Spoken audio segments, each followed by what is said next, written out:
enough of that. More of this. We're in the afterlife. I'm running the place, and we've just looked through graphs and maps, which is obviously my favourite thing, and analytical data. Sorry, I've got cheese straw flakes stuck in my throat, so I might sound a little bit strained as I'm just working them through. So we've got maps. We've got graphical data. This is explanations of stuff. Ha ha, ho ho, Oprah and okra. Belief in heaven and belief in hell? Raziel, I'm running the afterlife. Oh, hells. Yes, we've got one of those. Got one of these as well, heavens. This is heaven. This is hell. They are linked. I've got to run heaven. It's basically SimCity, but I'm running two cities at the same time, one of which is the city of hell, and one is the city of heaven. Kingdom? The kingdom of hell? The kingdom of heaven? Can't be heaven. You were told it was a half pipe. Maybe we can make it into the shape of a half pipe. Well, there are a lot of rocks in heaven, apparently. Whatever this is, it's burning.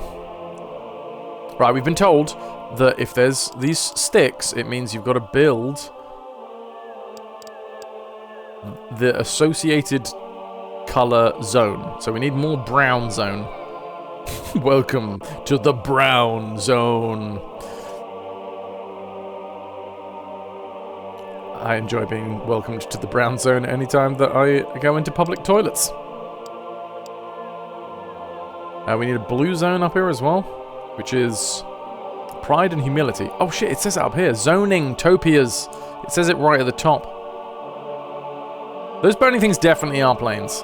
I forget what zone it's in though. Can I hover? It's got to be like a hover thing, right? Oh no, that's just zoom in. Anyway, Tenet graft. David Tennant. They are different for heaven and hell. Oh, this is toggle on and off. Right, okay. No loading in the brown zone. Unloading only. We've talked about this. The yellow zone has always been for loading and unloading. So apparently we need more space for humble people. There's a lot of humble folks around. Oh, my topias are absolutely full. So topias are where demons and or angels are born? So a dystopia is where demons are born. And a utopia is where angels are born. Nope, honk. Nope, honk. It's got to be near, right?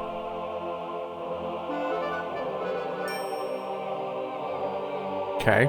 And then if we go like global tempo, speed things up. Alright, alright.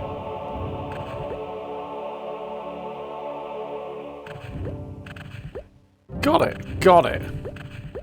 I mean, I don't, but still. Where they live locally? Oh, this is just like apartment buildings in hell. Or indeed heaven. I think London, that's in apartment buildings in hell, right? God, apparently we need way more people in hell.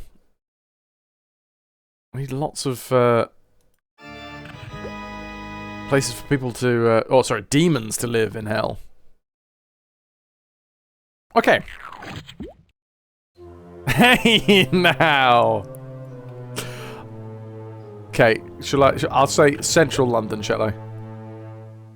Where you get to live in a postage stamp-sized apartment for the price of your firstborn child.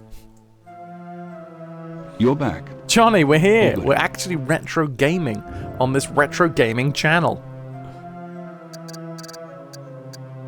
It's a miracle, which is good because we're in heaven. Oh, but wait a minute. Now I'm in hell.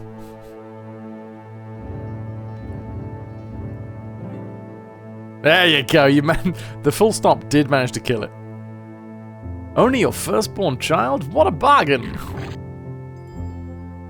The price of one child? What a deal! Sign me up! As a thought experiment, how many people do you think would have a child to trade for a property?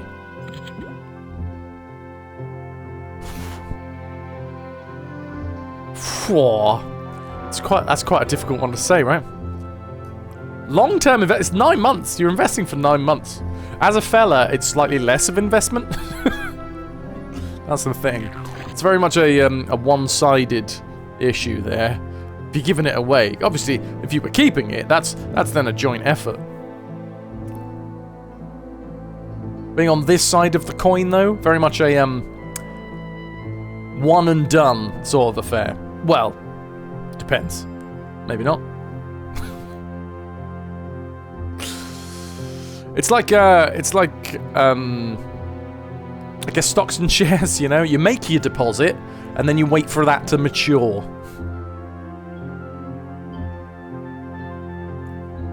Everything inside the M25 is part of hell. This was confirmed in Good Omens, because Crowley influenced its design. I did not know. Honestly, in terms of, like, London, I like the outer regions. The parts that are outside of the well, the old boundary for London is now the North and South Circular. If you take me outside of the North and South Circular, I'm more comfortable.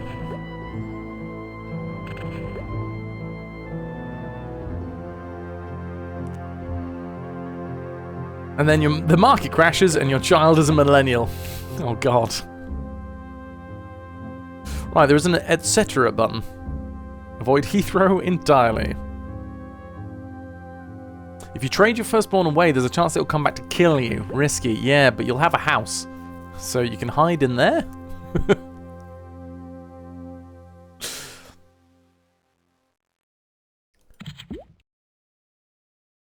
Right. I now know about graphs, I think. Structures graph. So when these are full...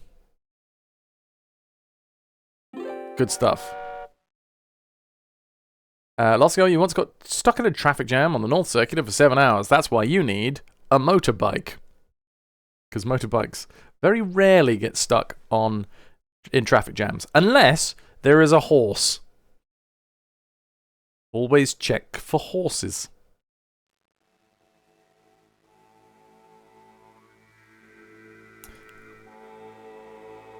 Losco, you'd look cool with a motorbike. Yes, you would. Dogs, you have 3 kids, and trades... Sorry, have 3 kids, trade the second common knowledge... And trade second, common knowledge, the middle kid is always troubled. Ah, okay. If it's always troubled, isn't that, you know... Feels like that might be down to the parenting.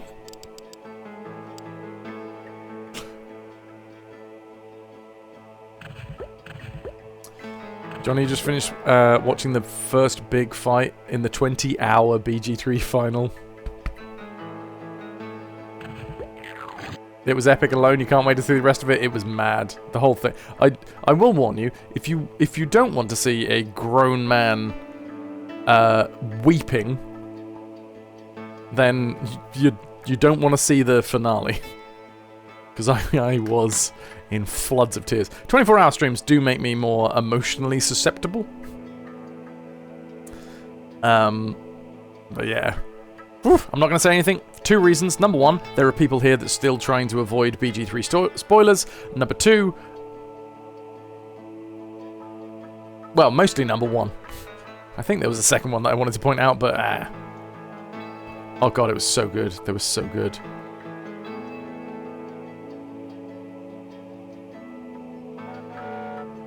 So, total pennies.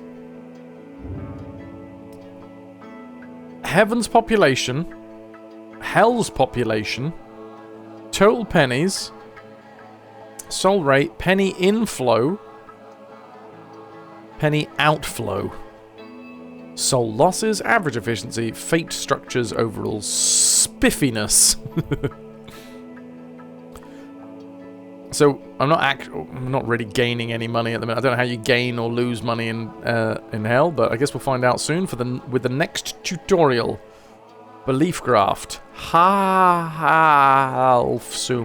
Ho-Ho-Alf-Suma. O-Pralf-Suma. O-Kralf-Suma. Does anybody know what these mean? I feel like if I went to the reference manual, that might explain it, but does anyone know?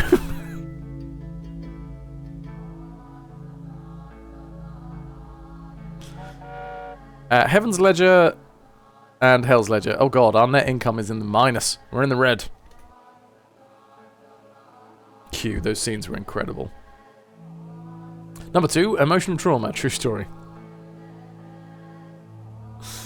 Right, limbos. Or indeed, limbos. So, my dear Ms. Good Halo, would you like to enlighten the demiurge on the Oh my subject god. of limbo bars? Is this... Ew! Those things are so... Is this the dude that voiced Ew! Good Soup? I don't know why we allow them in heaven to begin with.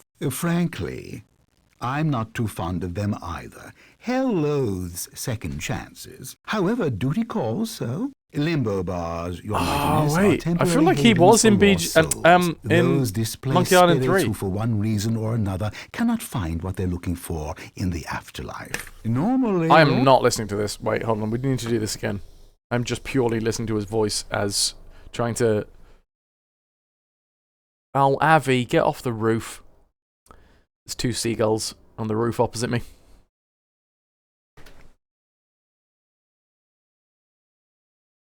BG3, Curry, has anyone told you about your character generation? It was legit sitting at your table, almost screaming at your screen because he couldn't tell you. You asked Ananda if there's any way that we can nudge you, but no, not without spoilers. Character generation? What do you mean? As in, like, did anyone tell me that I messed up right at the beginning of the story? Right at the beginning.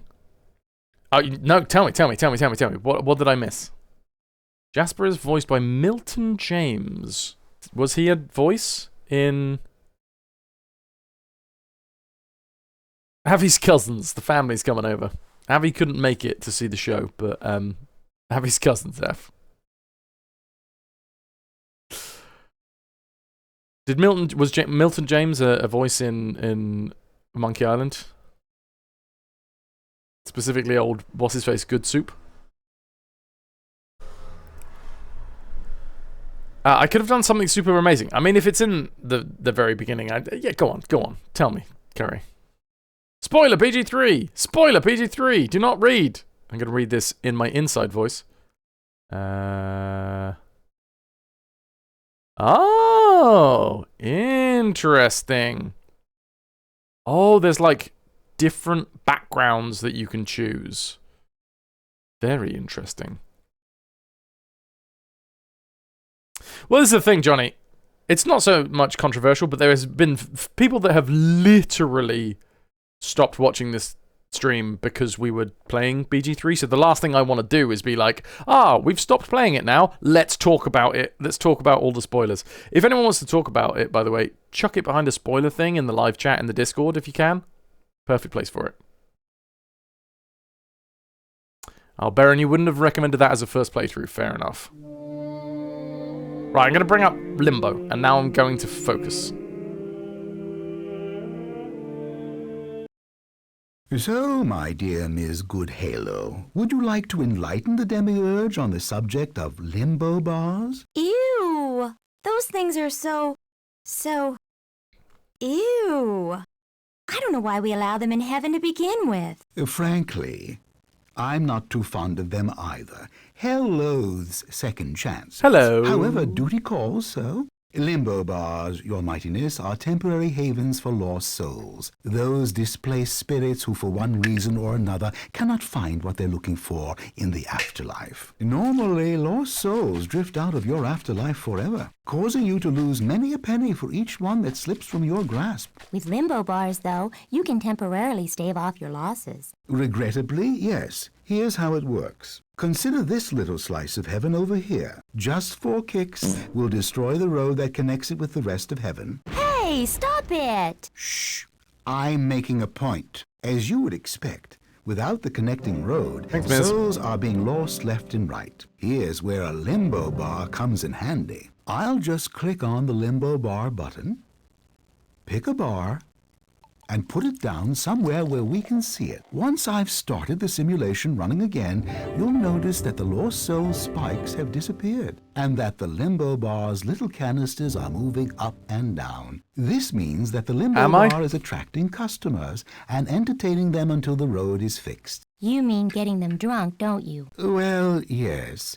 Studies have found that the only thing that can keep a lost soul from drifting off is the promise of free beer. Unfortunately, each limbo bar is equipped with only a limited supply of inebriants, and when they run out, boom. So it's a good idea not to count on your limbo bars too much.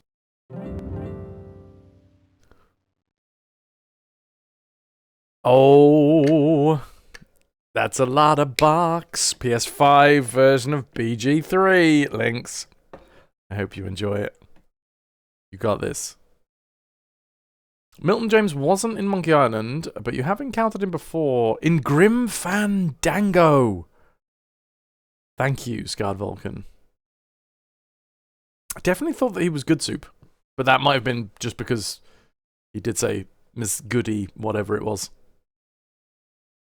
So basically, the long story short is I need to build limbo bars. God, what's this? This is zoning ports? Siphons. This is limbo bars, right?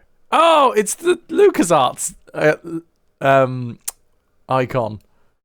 Okay, so we've got to build the little limbo bar, the limbo bar and grill. Build one in heaven. Nope, heaven. No, heaven. Cool. Guys credited with 110 times on IMDb, lots of TV shows and games. Oh, one day. I will have done a voice reel, so I get a chance. There is no guarantees. I am not so big-headed as to think the moment that I do a voice reel, I will be inundated with voice acting work. No. My voice is not particularly good anyway, but I wanna. I got the urge to herble. Well, that was a very simple one, right? I don't know what these limbo bars are. Oh, we can move this. There you go. I'm learning.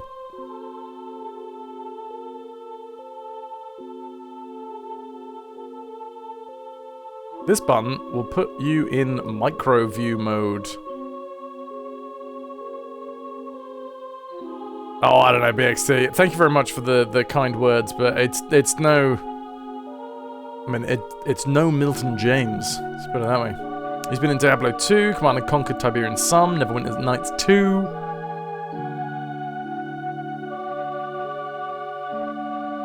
Curry, it's true. And spout these lies! I'm a 10. Thank you. I was honest, I was just hooking in those compliments. Oh, I'm so bad. And then, wait for it. Go on! Read it in! No, I know my voice is a niche. Which might work, might not work. I don't know.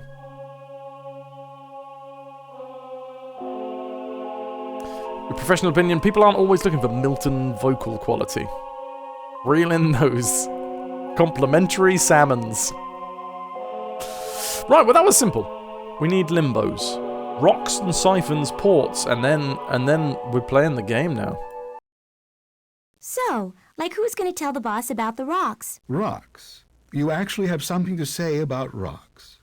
I knew heaven was stiflingly boring, but you really have so little conversational material that you spend your time talking about rocks? Not ordinary rocks, silly. I'm talking about the big old rocks so heavy the boss can't lift them. You know, the ones that you find all over the plains of heaven and hell. Oh, get those Sisyphus rocks. Yes, they're so much more interesting than plain old dull rocks. Why don't you go talk to them instead of boring us with your constant prattle? Because the boss needs to know about how the siphons work.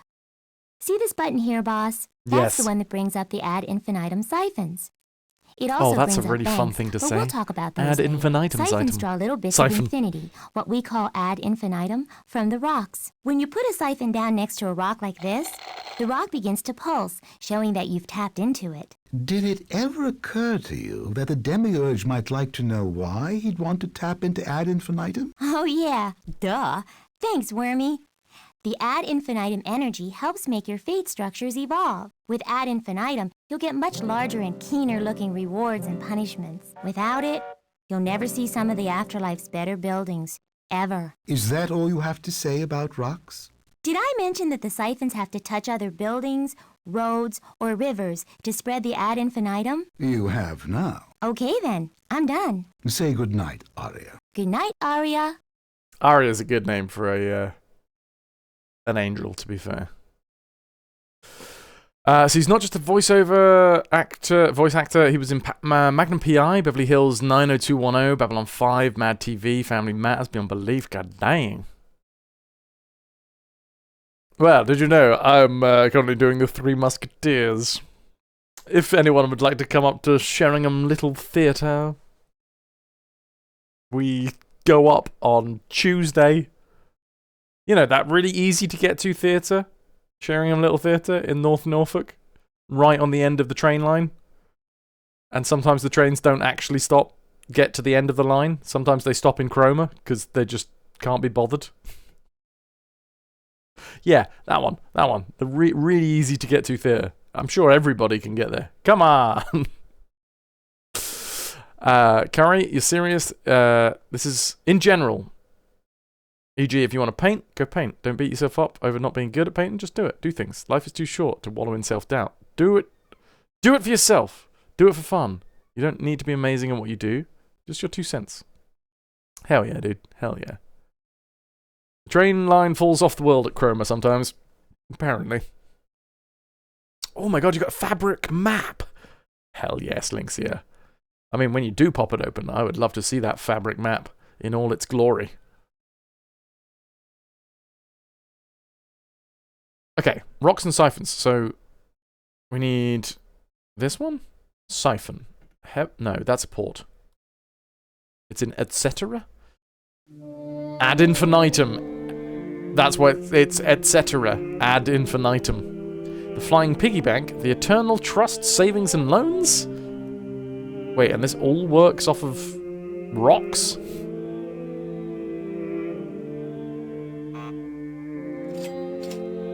What the f... But it's got to be linked up.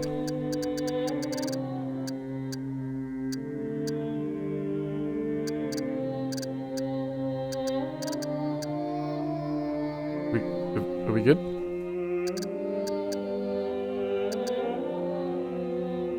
Are you... No? Did I do that wrong?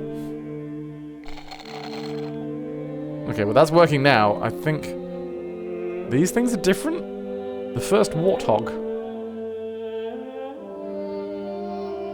Turns out it's just a map of North Norfolk.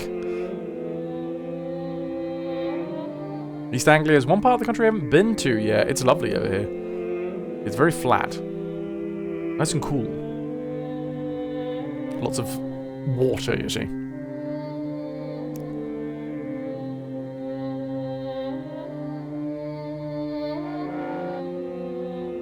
Do we have like a button that we can be like, oh, tell me about this building. Eternal Trust Savings and Loans. It's a bank. After many creations, earliest demiurges complained about how difficult it was to make bold development strides without going severely into debt, the powers that be began giving demiurges access to various lending institutions. In heaven, all loans are repayable over 100 years with modest interest rates. Since everyone's nice in heaven, they'll take IOUs in lieu of loan payments, but you're a novice demiurge, it still runs the risk of going into insurmountable debt by taking out too many loans. Each branch of Eternal Trust Banks and Savings Loans is authorized to loan up to 10 million pennies from heaven to nearby demiurges. Pennies from heaven. It makes the best people, Lost Girl. Yeah, it does. Wow, boss! You've managed to get 50,000 souls into heaven. To mark the occasion, the mysterious powers that be have left a Vista Enhancement doohickey at your doorstep. Isn't that nice of them? A Vista Enhancement doohickey. What? What do I do with that? Where do I find that? Is it here? Is it like in the middle? Or do I build it? No idea. Okay, good to know. We just got Vista Service Pack 1. Is it going to be in etc.? No? Looks up the thing, no? Not yet. Unbuildable. This was the nuke button. Macro Manager. Soul View.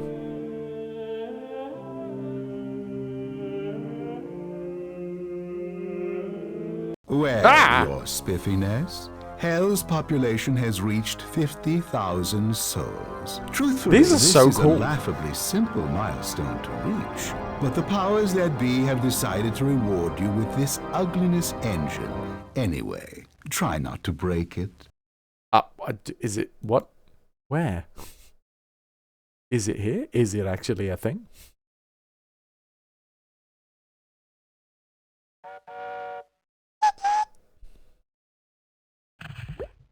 Does anybody know? Nope. Nope. Is it in whatever this is? Some sort of graph? That's... Oh, this like toggles... Oh, the grid. It's grid toggle. I see.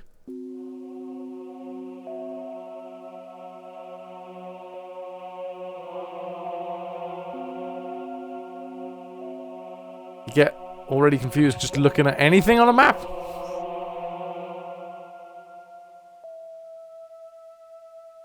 Okay, no, that's roads.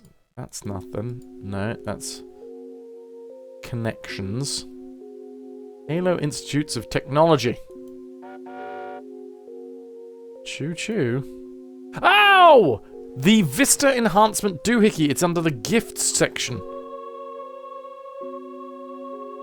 What does it do? Let's find out. I guess I'm going to put it near the edge. If it's enhancing a vista. Oh no, actually, I bet you it has like a zone of influence. Woohoo! And the ugliness engine. I've been through one of them.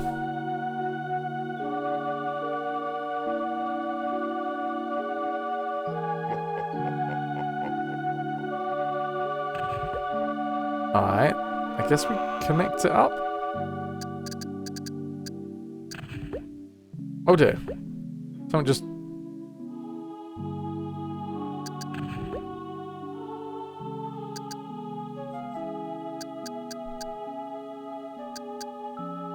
Okay. And then I can click on this, right? And then go here. The Ugliness Engine. Skageford the Ungrateful Demon, Chapter 1. Being kicked out of heaven had done nothing for God's attitude problem. Hell, don't make me laugh, he roared. Why is this a veritable walk in the park compared to heaven? As he spoke, phantasms of 33 unspeakable tableaus wafted into view. Within seconds, a horrible crunching noise began to be heard as thousands of damned souls dug out their own eyeballs rather than witness the horrible visions. You call that phantasm? Skageford mocked. Good grief, I've seen worse things in a Pauly Shore movie. I really like those 90s references in this 90s game, strangely enough. You want scary? I'll give you scary. A month later, Skageford cut the ribbon on the Ugliness Engine, an infernal machine that made everything around it really, really, really bad for the eyes. The powers that be shook their collective head. Here we go again. This gives off really bad vibes. Isn't there like a vibe chart? Let's see what's going on with our vibes here. Graphs? And then like... Oh no, there's maps, right? We've got like... vibes and maps. Was this maps? No. Was this maps? No.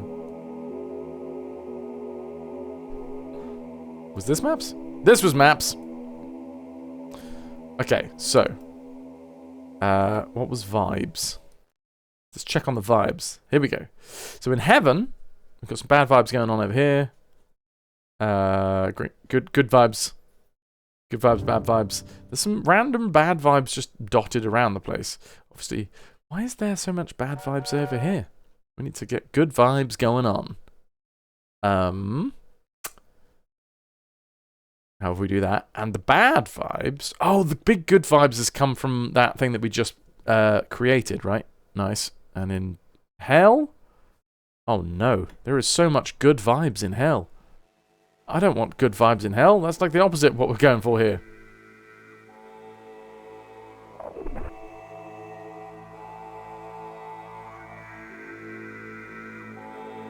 And then to change vibes, we change buildings, right? Right, we've done rocks and siphons. Now the last tutorial. Are relatively simple, so maybe I can enlighten you without the poster girl for terminal virtue butting in. If you want souls to travel across one of the rivers in heaven or hell, use your port button to choose a port. Then place one on each side of the river opposite each other. Soon you will be delighted to discover graceful craft punting up and down the waterways of the realm. Don't forget that I do love a punt. like all your structures, have maximum capacities. So check on them occasionally, either through the microview or the appropriate graph. And don't allow them to become overloaded.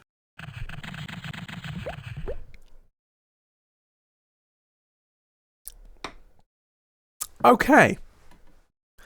I think I understand this game enough to play it properly. Calico, welcome in. Good to see you. Can I get some ahoy hoys? Oh dear. Oh, I'm dribbled. I've dribbled everywhere. That's what you get. We are currently dealing with heaven and hell. Here is heaven. Welcome to heaven. We've got a big eyeglass up here. And here is hell. Large lips. Sink ships. That's what they say. There's some burning planes. There's some rods that mean that we need different zonings. And I think I'm ready to give this game a go. Like a proper go. I'm assuming we only need one entrance. Maybe not. Maybe we have to like dot multiple entrances around. We clearly need to make heaven and hell profitable. God. Of course we do. We haven't been told about Earth. This is the issue. Helpers, planet view, graph view, map view, macro manager, remote control. Birds of Paradise. Unleash the Birds of Paradise disaster. Birds of Paradise are flying over heaven. Look at them go. This is a disaster? Or are they going to start like crapping on things? Yes. Yep. Gotcha.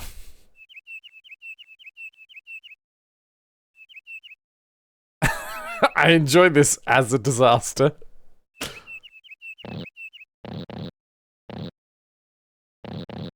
Like, can we see it? Is there a thing?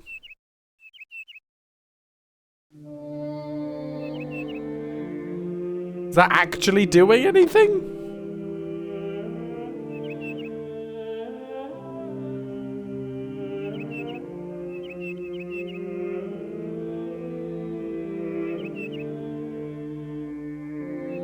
Oh, okay, so we can just see the zonings as well.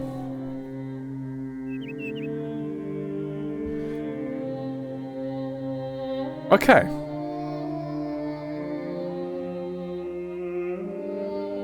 I can see the zoning in heaven and hell. The Birds of Paradise have flown the coop. I don't really know what they did. It sounded like they pooped on things. I'm assuming that's what this is? This is all crusty bird of paradise poop? Bad things. We also have My Blue Heaven. Heaven is getting the blues.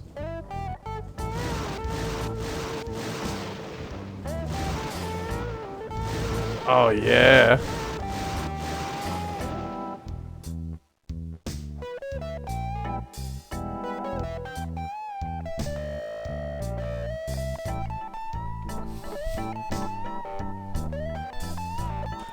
I mean, the soundtrack for this game alone is awesome.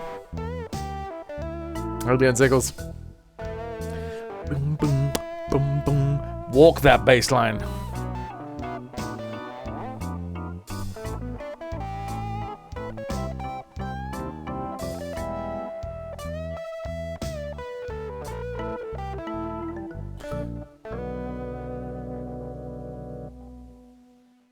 Why didn't the other why didn't the other one come with such cool soundtrack? All right, Heaven got the blues. I wonder if they're in order of like how bad it is. Oh, okay. So Bats Out of Hell versus Birds of Paradise. Unleash the disaster, Bats Out of Hell. Like a bat out of hell. Are they also gonna poop on us? Oh, I see. Yes, okay, so the bats... Oh. No idea what that was.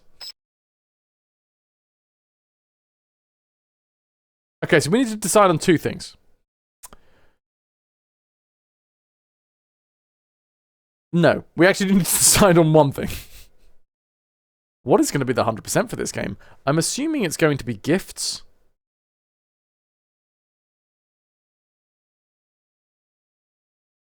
Like, once we've been gifted but from the powers that be, once we've...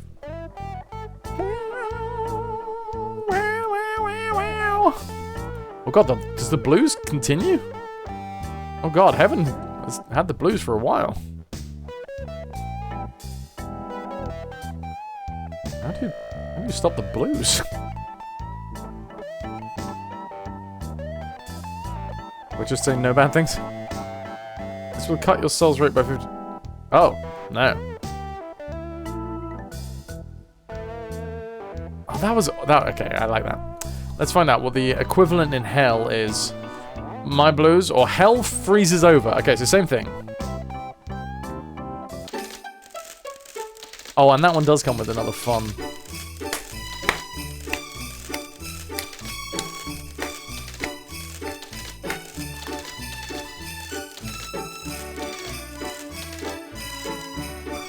Same deal, I assume?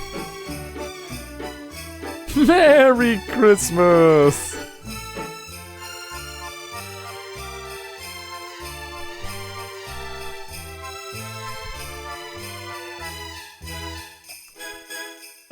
If you should find yourself in hell, for gosh sakes, do not attempt to swim in the rivers. Besides being dank, smelly, disease-infested, stagnant, and crawling with all sorts of unnameable serpents, they also tend to burst into flames at a moment's notice.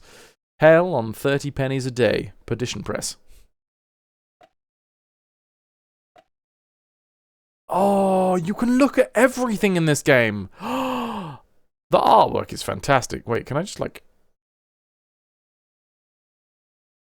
This is a Hell Octoplex? Does it have a picture? Ah, no, it doesn't. A snowman in hell.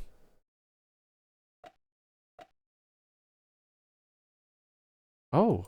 Oh. Basically the Thames. Yeah. Welcome back, a night dweller. Tombs. Welcome to hell. And heaven. Hello! There it is! That is the second time that has actually cropped up. And well done, Night Dweller.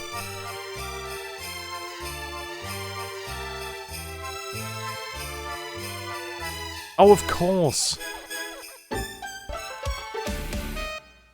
Weasley, thank you very much for the follow. I mean, I'm assuming this just passes with time. If we go tempo demonically fast, does the blues... Yes, okay. Disaster strikes the planet. Flood strikes. Oh god. Embo's killed and injured. Oh.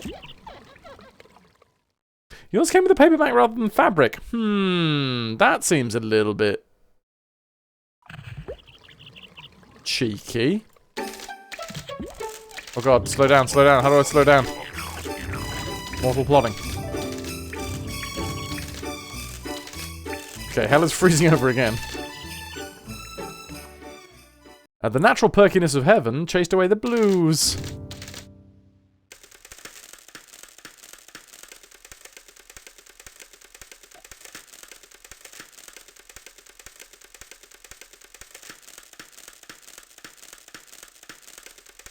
That's the sound of frost. Hell has thawed out. Nice. Crispy. Okay, bad things. We now also have Heaven's Nose? Oh no. Heaven knows. Heaven knows how they make it so creamy. Calico, 145 streams. Holy crap. Sounds are spot on. Yeah, they are. Thank you so much. Welcome to the summer of stream streak destruction. You've survived so far. Heaven knows. What the bloody hell is a heaven knows? Unleash the heaven knows disaster. The heaven knows is sniffing everything in sight. What the f...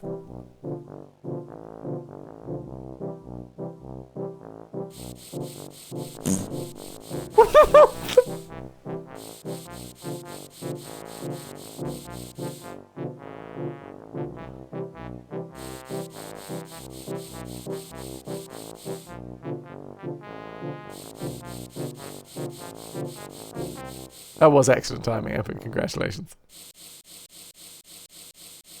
I don't even know what it's doing. Is there one up in heaven as well? Or is... No.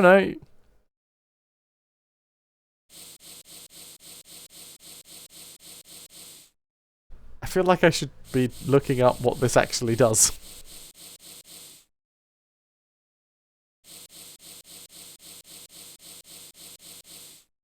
Oh my... Those are stickers? Hell yes. Those stickers look incredible. Oh my god! The little boo one! Oh, holy sh... Okay, now... Well, now you've got to... Now you've got to come up with the tough decision of where you're going to put them.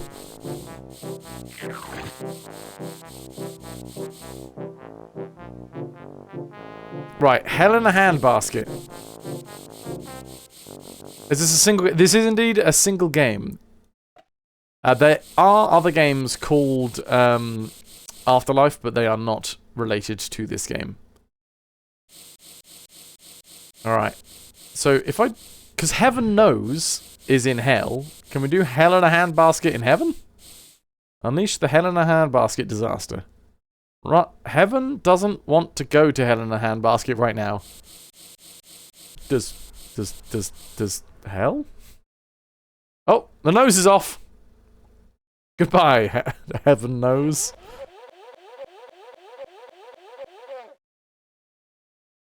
I don't know what the nose did.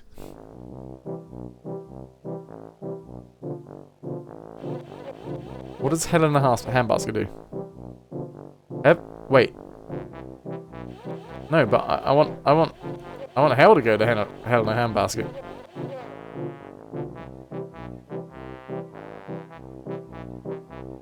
Oh, okay, that's a weird one. Snuffed my last sniff. Paradise pair of dice. Unleash the Paradise pair of dice disaster. Paradise pair of dice doesn't want to roll right now. Okay, there's clearly a timer or something. Disco Inferno? Hell Scene isn't hip enough for the Disco Inferno right now. Well, obviously we need to see all disasters as well. Okay, dudes. I think it's time. I don't know what the frig that sound is.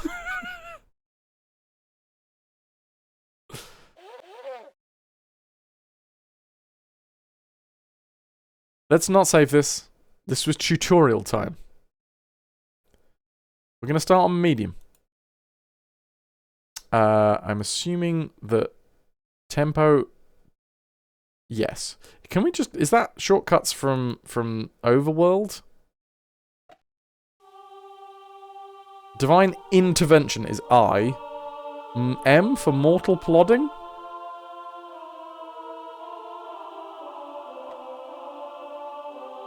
I've pressed M. No. Shift M? No. Maybe we should check out the reference manual again. Because I think it's going to be very good for us whilst we're making our new, you know, heaven and hell. It's going to be very good for us to,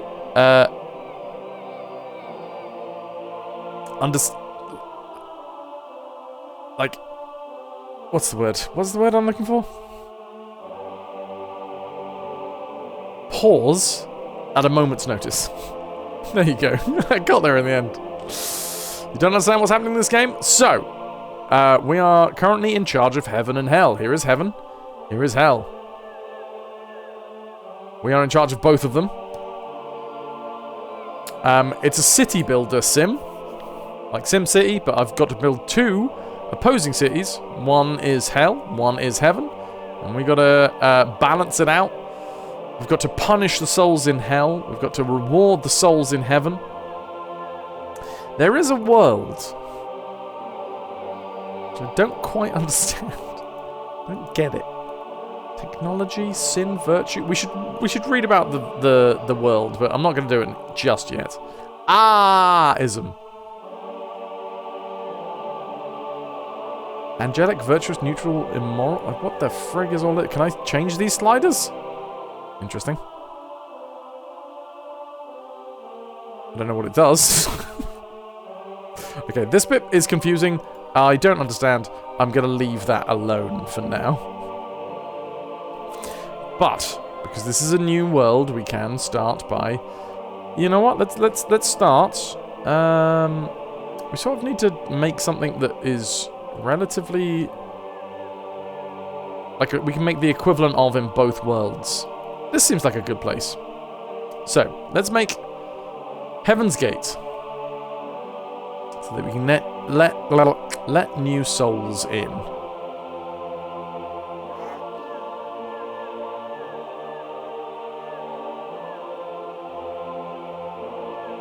And then Hell's Gate as well. The Milton class.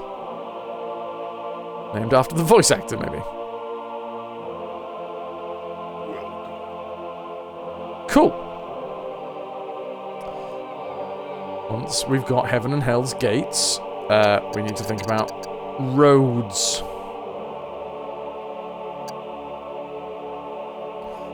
Now, I'm just going to make a perfect square. Yeah, and it's got to be 1, 2, 3, 1, 2, 3. It looks like 3 is the furthest you can be away from a road before that zone is useless.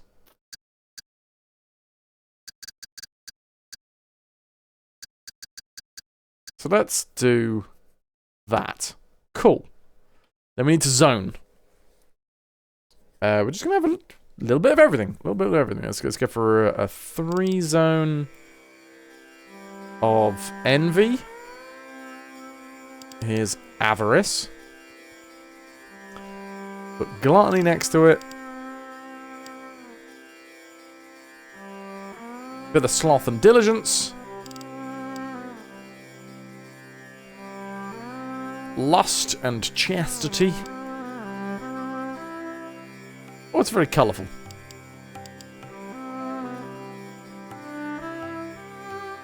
And humility. going to fill the rest up with generic punishments. Generic rainbow punishments, although I think we might... Let's nuke the last bit of the road. Which is the lightning, right? And let's expand that by 1. Okay, here we go. Here we go. From here to here. And now, bish bash bosh. We have... Wait. This one. Generic punishment area. So that's all of our sins covered. We also need, just in case we run out, we need limbo, right? A limbo bar. We have no gifts. Is it in... Oh, that's ad infinitum, isn't it? Let's suck up the ad infinitum from that. I don't know what I'm doing, by the way. I'm just mostly guessing at this point. Heaven's Port? No. Oh, it was the LucasArts logo, wasn't it? The little limbo bar. So, we'll put that right next to Hell's Gate. Cool. We can't build that. We've siphoned a rock. There's a Hell Port. Do I want... Do I want to try and span the gap?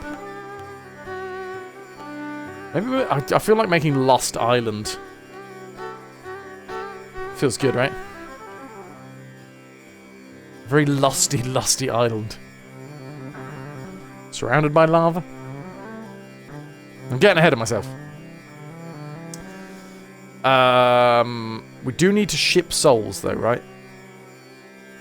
And to do that, we need the Soul Mover Station. The Soul Mover Station needs to be next to a... Is there money and resources in this? There is. There is. Which is one of the most confusing parts. So right now, I'm just going to make it look pretty and nice, and then I'll try and figure out how you actually, you know, run heaven and hell profitably. So we create the station creation, that will ship souls possibly back to the next life. And for that, we need the zoning track that goes from the portal to whatever this bloody thing was called. Stations. Gotcha. So there will be equivalent one in heaven, which is here. Nice. This looks good. There's a lot of bloody rocks in heaven. Okay, we'll deal with that. We'll deal with that.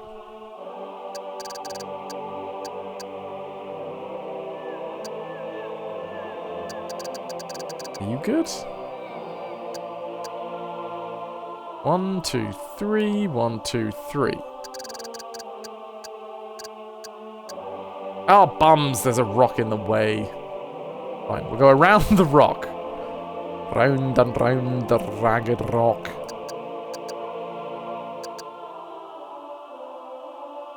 We'll also put one of these tappers in. Still not entirely sure what they do, but...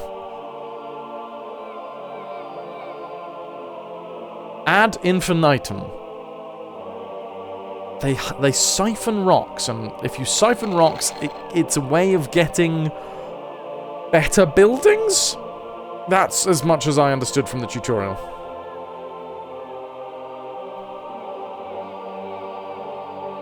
So... Oh, bums. I can't get the bloody road round here.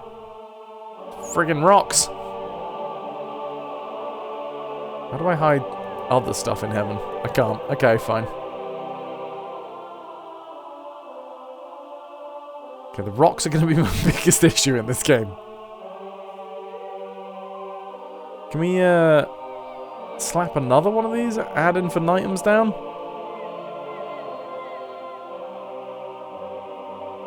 If I remember. No, that's a little limbo bar. No, it's not that one either. It's etc. etc. etc. etc. ad infinitum. My create. God damn it. I need a wash. I need to wash my hair. I'll do it after the stream.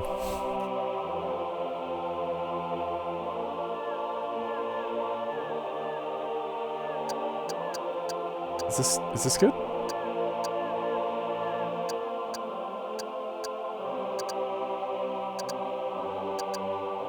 And we go around? There we go.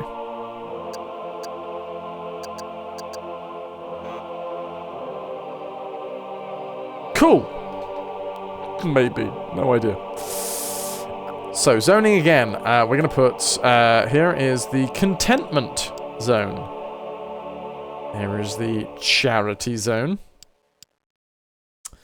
The temperance zone. Diligence. Ah, because the friggin... I put a road in here? I can, but to what point and purpose? 1, 2, 3, 1, 2, 3. Ah, okay, we can probably go 1, 2, 3 here. There we go. Diligence zone is in. This is the chaste area. Very peaceful area over here. Humility lives in this section. And then we gotta try and fucking hell. Find a way through the rocks.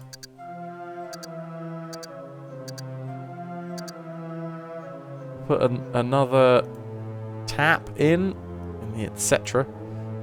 The flying piggy bank and the eternal track. I don't quite know what that is all about. But whatever. I'm slurping up some rocks, which I think is good. I think. Hello, Yuki Dao. How are you doing?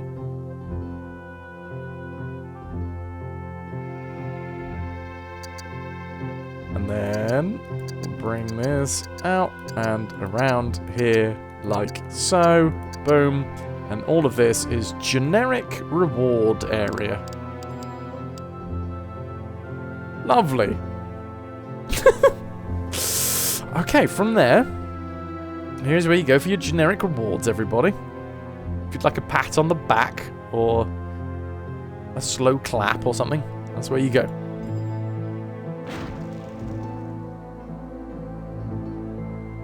We also need to ship. I ship it. I ship it. That's what I do. So we're going to ship using the soul mover. Can I not have it in exactly the same place? Oh, there's a feckin' rock there.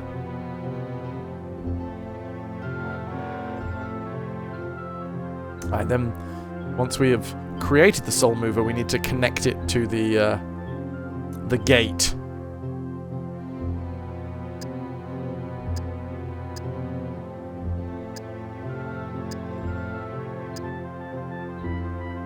Hold on, what have I just done? Starboard cannon ready. Jeez, thank God the starboard cannons were ready for that surprise cannon inspection. Don't ship myself.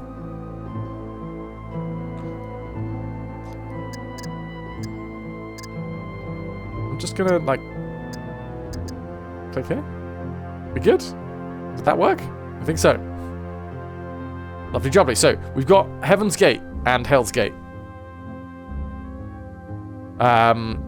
If and when they succeed... I mean, Hell looks a lot neater than Heaven, which is annoying. But okay, whatever.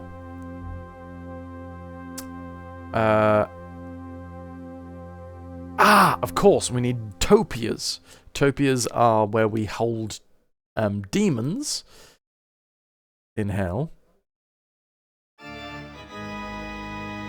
And Angels in heaven. It's fun.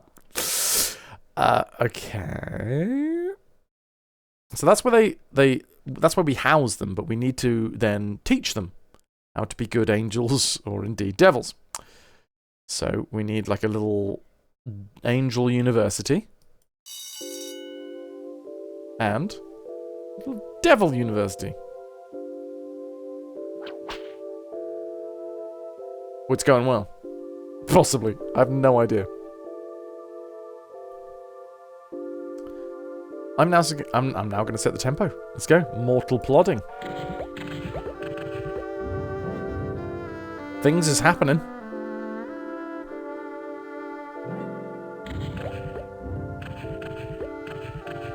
Dead Man's Curve. The Itch. A Jerky City. Punishment for avaricious souls. Islands of Yip Dogs. Oh god, that sounds horrible. Lost Freezers. Punishing Peep Show Pavilions. Immortal Back Alley Sorry, say that again. Immortal Back Alley... Alright, I'll get there in the end. Just give me a moment. Immortal Back Alley Bottle Warriors.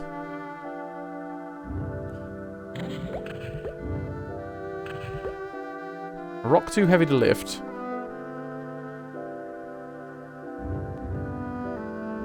Kirbat, it's weirdly fascinating. Do you know how highly the game was rated at the time? I mean, it didn't get a second game, so that sort of is a bit telling, right? Demons, as a rule, loathe the damned and want to have as little contact with them as inhumanly possible. That's why all of their city structures, what we call dystopias, incorporate some sort of anti-gravity device. They don't want their living quarters even touching the same mud as the damned wallow in. The most primitive of these dystopias is the Towers of Unfortunate Missteps, or tombs, representing Hell's first attempt to totally disconnect the demons from the pork cannons. Q, thank you. Thank you for the mildly vibrating sausage.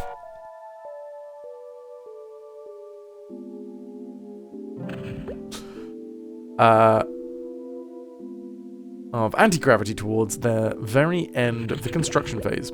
Once the zero-G sphere was erected, the strange jutting tower that was supposed to house thousands of demons was quickly abandoned. Okay, that's the tombs in hell, and in heaven... When a demiurge needs angelic housing slapped together in a hurry, he can't do any better than the 100,000 penny pyramid, constructed from large prefabricated sheets of Cloud9 brand canvas. Oh my. I know. Vibrating sausage. Cubics brand vibrating sausage. Prefabricated sheets of Cloud9 brand canvas and held aloft by tent pegs of light, these cities efficiently meet the labour needs of the beginning divine planner. What we've got going on in heaven right now? Happily ever after. A road in heaven. Lands of milk and honey. The eternal afternoon. Vacation slides of the gods. Oh, we need more blue. I'm being told to create more blue zones. Or blowns. I feel like I should be tapping all of the rocks that I can. Alright, let's... God, heaven, you are an absolute nightmare right now. Which is ironic. So, ad infinitum. Tap the rock. And we've been told that we need more blowns. How's Hell doing for zoning? Hell's pretty good for zoning, to be fair. We're not run out of space just yet. Cool.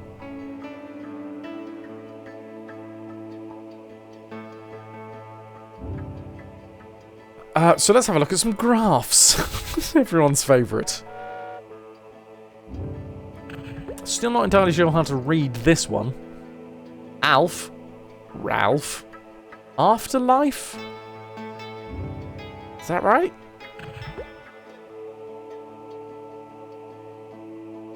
Ha ha ho ho Oprah and Okra. What? If anyone wants to explain what all of these are, I would not say no. It's just Alf. Gotcha. Topias. Oh god. Okay, I need more topias. I need more demons in hell and heavens. They're graphs. Thanks, Faye. It's very helpful. Now I know. Thank God you were here.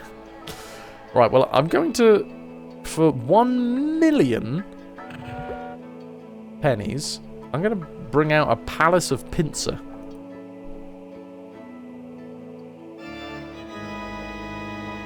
There you go. What the bloody hell is a Palace of Pincer when it's at home?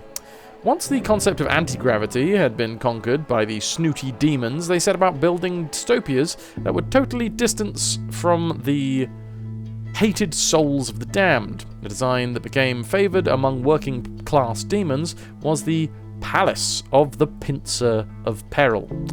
The palaces were slightly flawed, requiring stabilising pincers to keep the floating cities in place, but all agreed that they were vastly more superior to the dunder-headed mistakes of the past.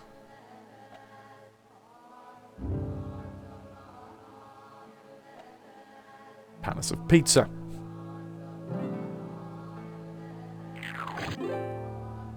Okay.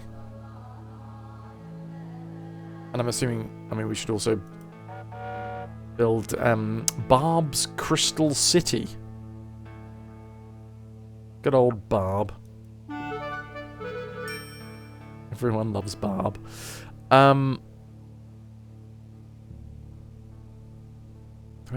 I have a... Okay, tapping more.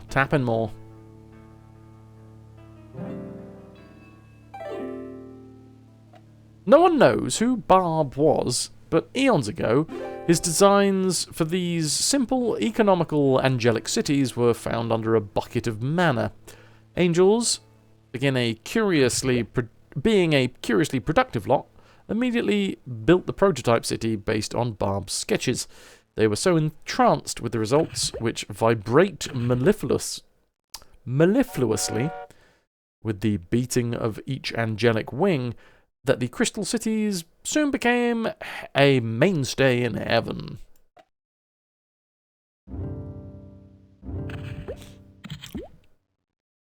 Excellent. So heaven's doing well? Does hell need anything? You need anything to hell? Hell, how we doing? We good? Okay, seems like everybody's okay in hell. Which is like the opposite of what I'm going for. Flesh-eating plants. Oh, demon with a green thumb is a terrible thing, and as the damned who traipse into these gardens soon find out, not only are there rows and rows of giant mutant Venus flytraps that can spend weeks digesting a body, there's also a bank of matango spores that settle inside the lungs and grow outward from there. Naturally, their thorns are everywhere. We have the island of yip dogs. These are the least efficient punishments of all in hell. The damned are shipped off to the deserted islands, their only companions a litter of indestructible, unsilenceable yip dogs. Immortal back alley battle warriors. Demons love a good video game, especially when they can mix business with pleasure. In the immortal back alley battle warrior arenas, the wrathful are forced to engage in endless, bloody, crippling one-on-one fistfights with each other, their bodies controlled by gleeful demons wielding psycho-empathic joysticks. Whatever those are. Desert islands. Alright, hell seems to be going well. It's going well in hell. It's going blevin in heaven.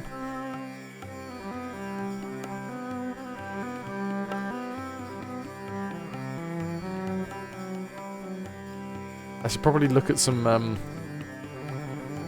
graphs now, right? See how it's all going. Right, nothing's overrun. Tea centers. But that's, wait, what is a tea center? What is a tea center? Torture center? No, that makes no sense. Limbo?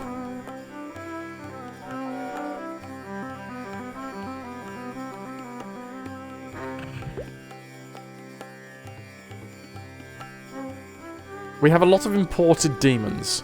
But don't worry. We'll get that down at some point. Probably. Net income from heaven is well, a loss.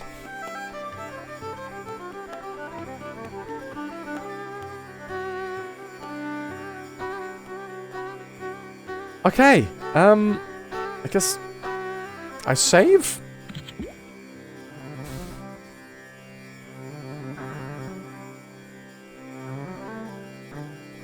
Welcome to the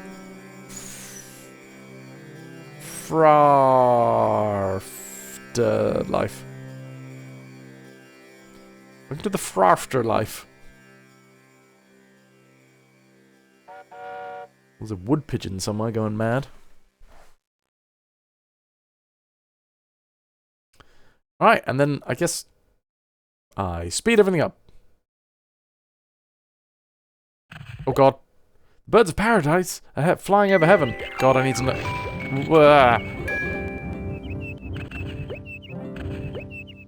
Oh dear. Everything's being pooped on. Also, wow, apparently hell has exploded. We need a lot more space. Origin, thank you so flippin' much. Origin Atrocity, thanks for sticking with us, 43 months and counting. Hey, Francis, this is the nearby wood pigeon. I'm not mad, I'm just enthusiastic today. Thanks for stopping by, nearby wood pigeon. And letting us know how it's hanging.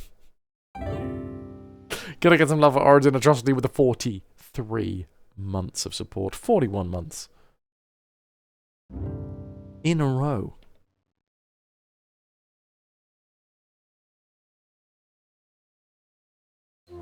Okay, 1, 2, 3, 1, 2, 3. I'm gonna like stretch it out this way, I reckon. Can I like... There we go. Right, we need lots of brown zones. Let's make our first big brown zone. Welcome, ladies and gentlemen, to the big brown zone. Oh, this isn't actually connected to anything, is it? Right. Apparently we need a walkway maybe that goes through here.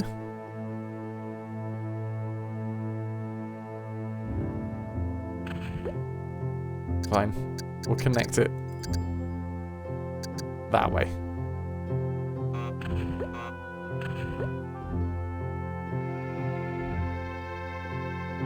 Ziggles, it is loser for the poop sound if you're looking for it. Right, we've maxed out on brown zone. And we're looking for green. So let's 1, 2, 3. 1, 2, 3. So that's 4. There's a feckin' rock in the way.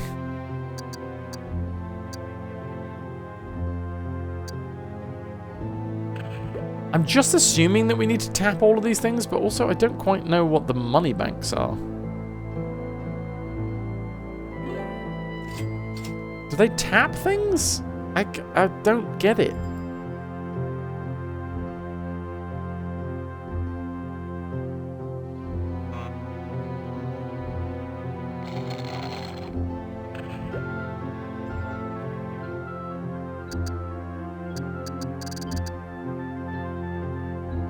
Right, 1, 2, 3. Oh god. There we go. This can now be big green zone. What is green? Envy. This is the envy zone. Oh god, I also need to put an ad infinitum on this, because I guess that's important. Alright. Lots of Slurpees. How's Heaven doing? Heaven is actually okay. Epic, today you learned that you're weak to envy. Origin, Epic, Links, congratulations. Okay. Mr. McHassey, are you still around? I know you were wanting to point out some pointers, some hints, some tips. Heavenly Hindsight Habitat. One of the nifty perks about Heaven is that you're freed from all of the regrets, guilt, trauma, etc. about the way that you lived your life. That doesn't mean that you're freed from the curiosity, though. The Heavenly Hindsight Habitat souls are given to the opportunity to see how their lives would have turned out if they had made different decisions along the way. This is accomplished through a highly sophisticated melding of virtual reality, quantum mechanics, and divine whimsy, and should not be tried at home without an omniscient being present. Okay? Good job.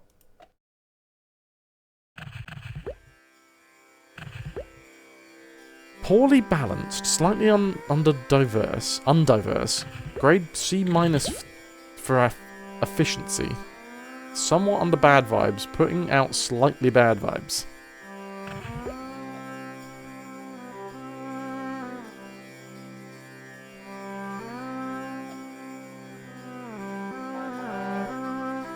Happily Ever After. It's the simplest of Heaven's rewards, and it starts where every book leaves off, revealing what happened in the "and they all lived happily ever after."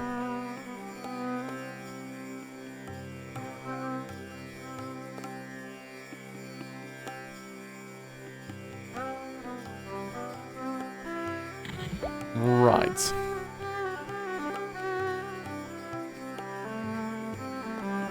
I need roads. 1, 2, 3. 1, 2, 3. Is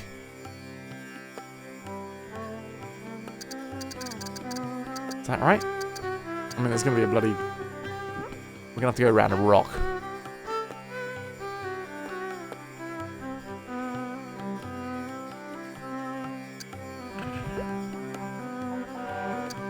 Choo-choo!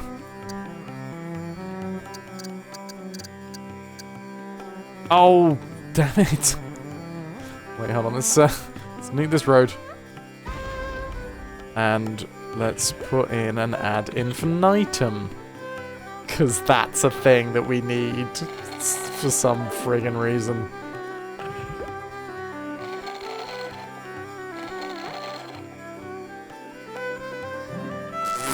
No idea. At least this is not a lot of learning when you are already using all of my learning powers to learn lines. Yeah. This is fine. Let's get rid of the heavenly structures. You're already attached, right? Oh god.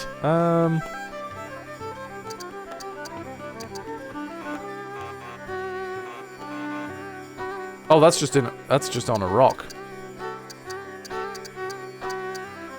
I do like the tunes though, so that's nice.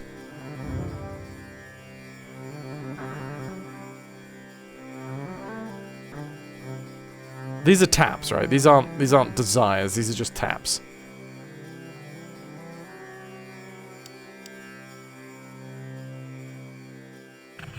Okay. Right. Nice. I think. God, I'm confused, but cool. Oh god. Heaven. No, hell. Hell needs yellow. What's yellow? Apparently hell is growing way quicker than heaven, which I guess makes sense.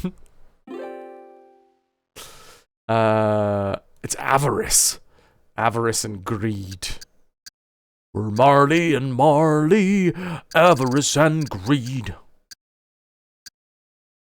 What a tune. It's such a banger. And we're going to put that next to the bank.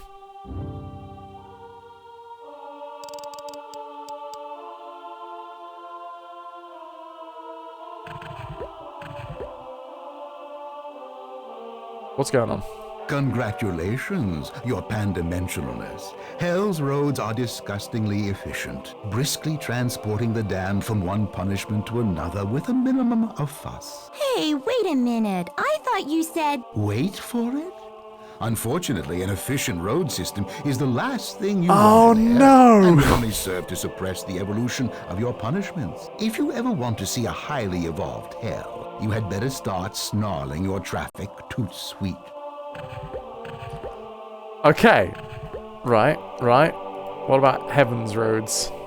I'm afraid that the fate structures in both hell and heaven have gone seriously, how shall we put it? Wackading hoy? Close enough. The sad truth is your reward and punishment structures are so far out of alignment that I fear you'll have to use the macro manager to get them running at peak efficiency again. What the frig is the macro manager?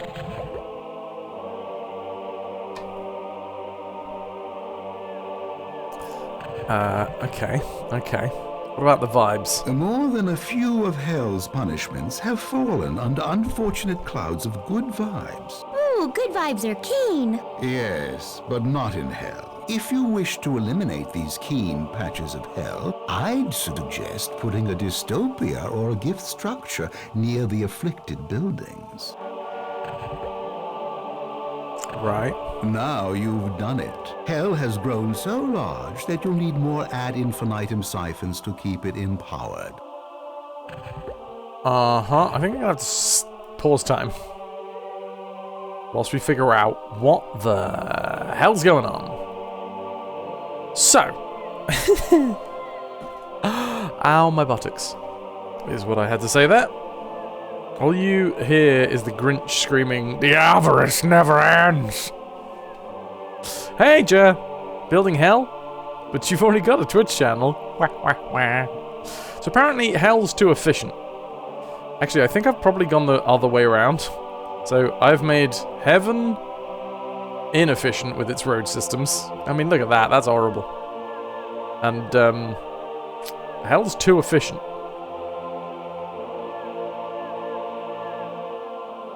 Okay, so I'm just gonna... let's torch a few roads.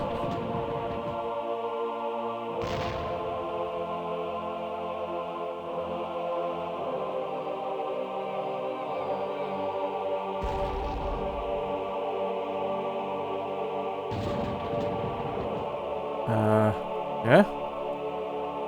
That looks terribly inefficient.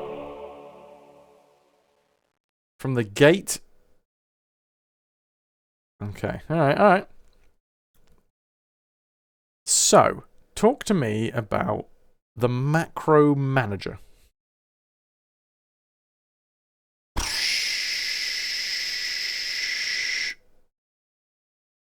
Manually balanced tiles.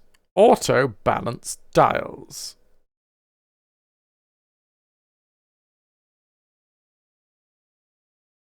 Okay, so envy punishments? This setting would affect 63 structures. Activating it would cost...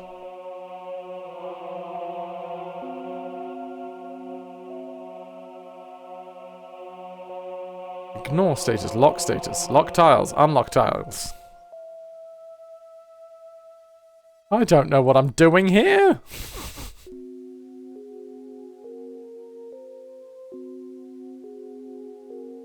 This setting will affect 63 structures. If I do it auto-balance, it costs 88,000 pennies. Can I get some ahoy hoys for Jer? Welcome. If I manually balance, it doesn't. But I literally have no idea what this does. What is this?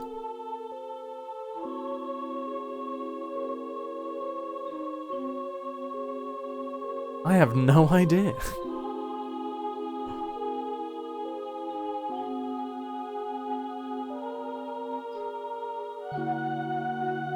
Oh.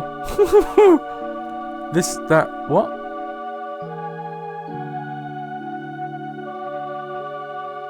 How did I find this game? This was a suggestion from Ras. In fact. Come on, it's basically explaining itself. Okay, well, you can then translate.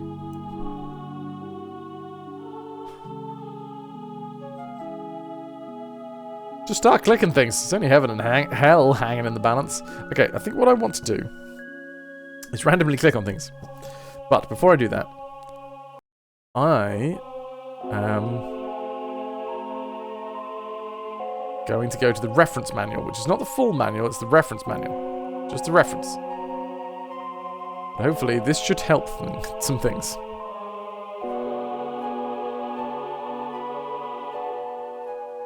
So let's go over here and inspect the reference manual.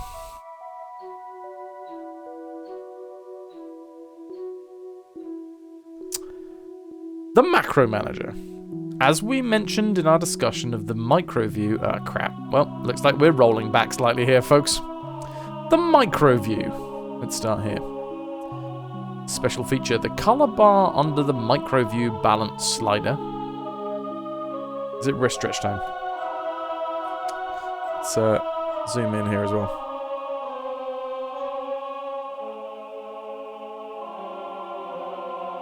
The color bar under the micro view. The color bar under the micro view balance slider will change from dark grey to white depending on how well balanced your fate building is. When you have properly balanced the building, the color will be white.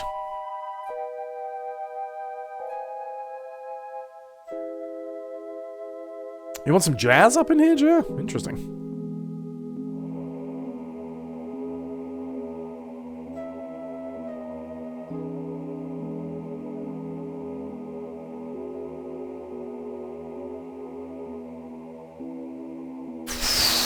I don't think I'm getting this. What does this mean? But what does it mean? Does anyone have a link to the actual manual? Because I get that this is the quick reference guide, but it does say in it that it was like not the manual. Jazz for hell sounds about right.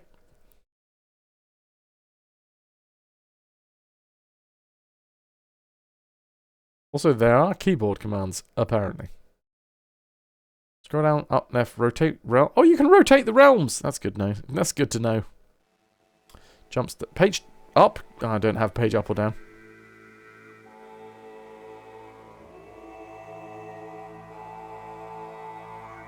Which one's like speed?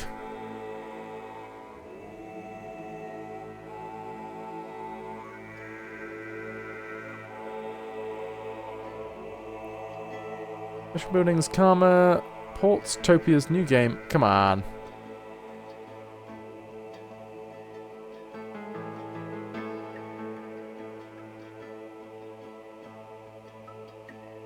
Is this from Police Academy? Wait, what the... What? Toggle helpers, solve view. Come on, there's got to be a way to easily speed up and slow down the game. Surely.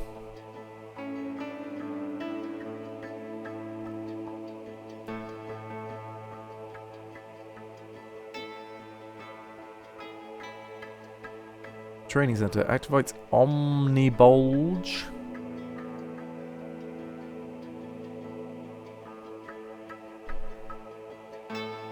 Oh, Faye. Thank you. I think I will actually be able to get to that. 2 seconds. Usually I like things in the Discord just so that... Ah, thank you. Epic has chucked it in the Discord for me. Thank you very much.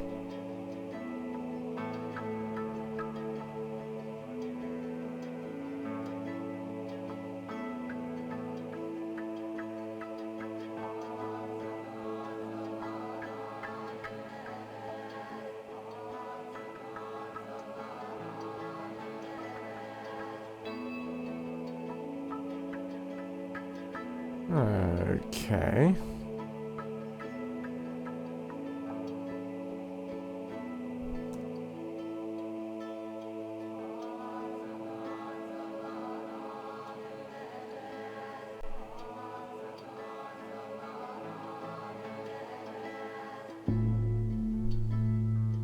Let's see. Background to the afterlife and universe. Ah, this would have been good to look at earlier. Let's see. Or was that a PDF?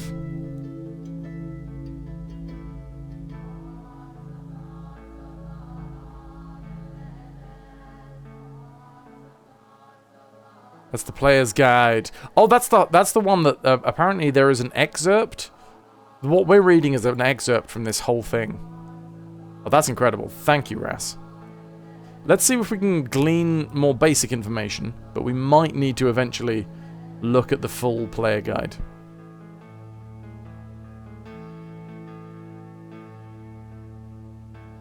So, first and foremost,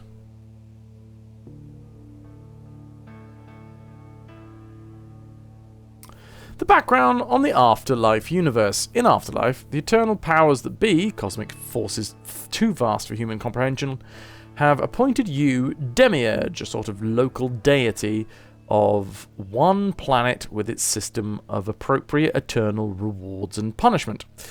Let's get one thing straight right now. This is not Earth. It is a planet far, far away, but not so long, long ago, inhabited by intelligent, self-aware bipeds called Embos, ethically mature biological organisms. Embos, who by some strange coincidence have a culture that is very similar to ours, and therefore some similar ideas about heaven and hell.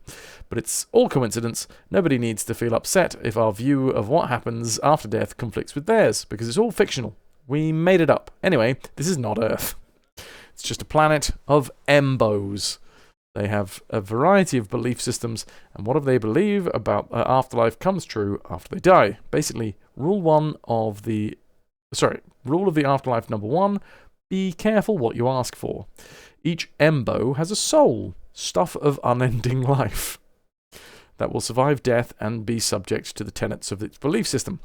These tenets are as follows. Now we've got it. Naists. Hey Grace, welcome in. These believe in no afterlife at all. Nah. Since Nas never show up in the afterlife, you don't really need to worry about them. The Aists. These believe in absolutely always an afterlife. All souls in the afterlife are Aists. I'm okay, Grace, I'm okay. I got lots on the brain, but it's going well. It's going well. The Ha-Ha-Ha-ists. These believe that heaven and hell await. That all souls must first serve time for their sins in hell and then get rewarded for their good deeds in heaven. The Ho-Ho-ists.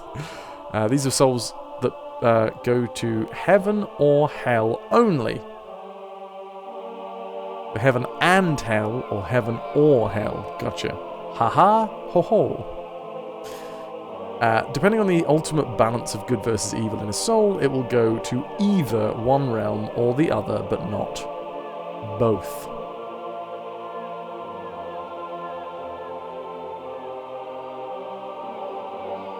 The Okra-ists. These believe that only cloud realms await. In other words, that the only afterlife is heaven. And Oprah-ists, these believe that only pit realms await. In other words, that the only afterlife is hell. Summa-ists believe that souls undergo multiple afterlives, that all bad Embos in their lives, Embos being the creatures. Embo is the equivalent of human, but not a human. All good Embos have demonstrated all virtues, so they must spend a little time in the afterlife being punished for each of their sins or rewarded for each of their virtues. The Susa-ists believe that souls undergo singular afterlives, that each soul is characterized in particular by one particular sin or virtue.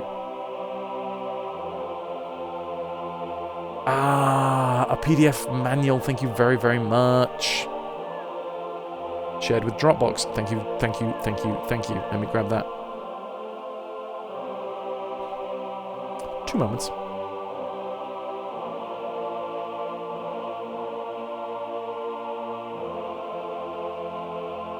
Ah, I gotta sign in because this is not my normal... Well, it is my laptop, but still.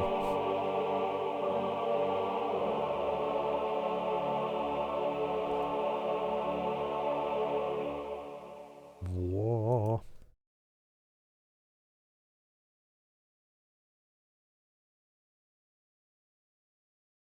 Let's just see if I can just run on through. And break on through to the other side.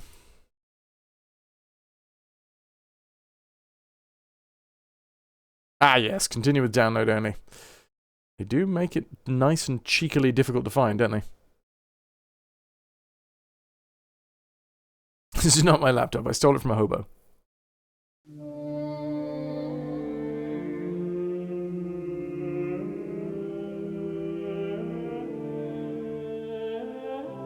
Okay.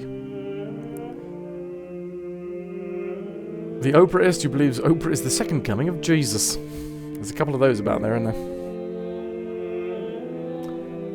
there? We have... So, Suma. Souls undergo multiple afterlives. Or souls undergo singular afterlives. Alphists believe that afterlife lasts forever. Ralphists believe that reincarnation always loops fate. It's nice that they've made these so unique as to make it obvious.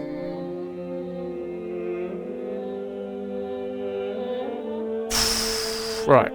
Several of the tenets may combine into a belief system as well. For instance, a ho-ho suma Ralphist fucking hell, would believe that a soul would travel only to heaven or hell, not both, that while in that eternal realm, the soul would undergo multiple rewards or punishments, and afterwards it would be reincarnated again. Therefore, that would be exactly the fate that would await this Embo after death. Cool. Only what you believe in happens.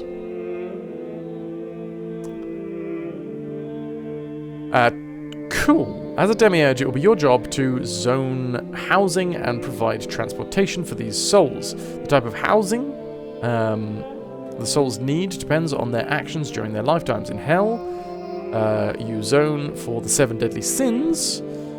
In heaven, you zone for 7 virtues. There are also cheap generic zoning available in each realm. Transport is provided by roads and karma tracks. That's how souls get around. Any building that you want a soul to get to has to be connected to a road, otherwise it will appear as grey and cracked. When souls are ready to leave the afterlife, they travel on roads until they come to a karma station. Sorry, a karma station anchor, which you build and connect by karma track to a karma portal. That's where they reincarnated. We know that one. Topias is where angels and demons who work in the realms live. Training centers, trains angels and demons. Ports get stuff across rivers. Siphons need to be placed next to rocks and then connected to roads and or rivers to the rest of your buildings. They will help your buildings evolve so that they can hold more souls. Okay, that's what's happening there.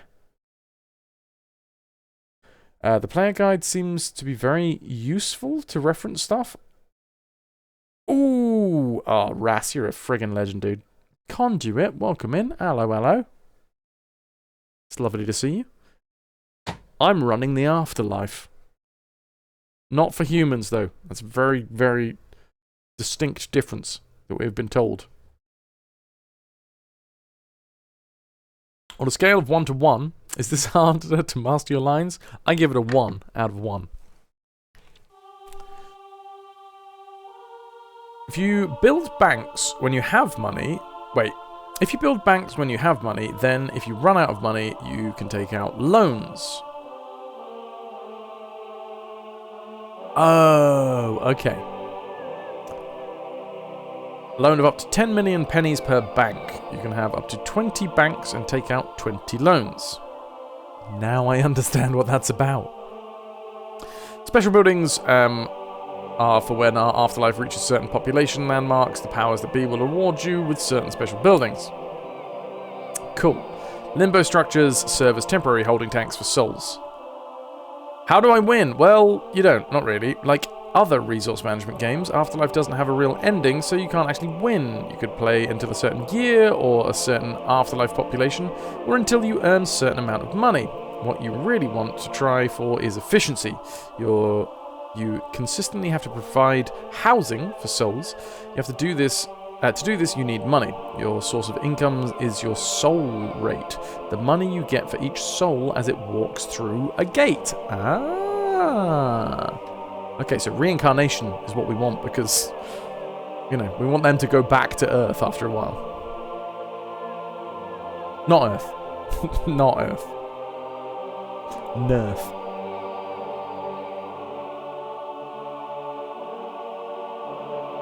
The more efficient your rewards and punishments, collectively known as fates, the higher your soul rate. The more souls in a fate, the more efficient it is. In order to get more souls into a fate, you have to encourage your buildings to evolve so that they will hold more souls. To do this, you do this by zoning carefully and making sure your roads are connected. So to review, the better you zone, the quicker your buildings will evolve. Evolved buildings hold more souls. More souls equals more efficiency, more pennies, and more buildings. There are other factors that enter into that, but essentially this is...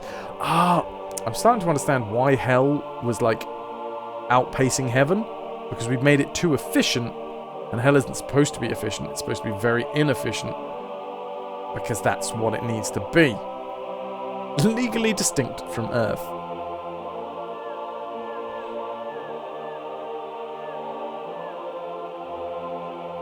Right, there are certain ways to lose, though. If you stay in debt for too long, or if you don't have enough rewards or punishments to keep your workers occupied, they start rioting and destroy all your buildings, or if your planet destroys itself in a nuclear war, you lose. But why worry about the little things? Souls are clamoring to get into your afterlife, and there are all kinds of interesting buildings that want to spring up. When you have all eternity to play with, who worries about tomorrow? We've learned about the remote control. Gates, the karma track, topias, karma stations, training centers, yes. Zap is the destruction button. We've discovered that one all by myself. Siphons and banks. Siphons placed next to rocks, and when connected by roads, buildings. These enable buildings near. Enable those buildings to be better evolved. Banks allow you to take out loans. In heaven, the interest is deducted from your pennies every year. In hell, if you don't pay off at the end of 100 years, hell will deduct the amount you are receiving for each soul before they reach the gate. Special buildings, omnibulges and love domes. Someday, you'll have 1 billion souls in a realm, and you'll earn the right to buy one of these. That sounds like Endgame as well, right?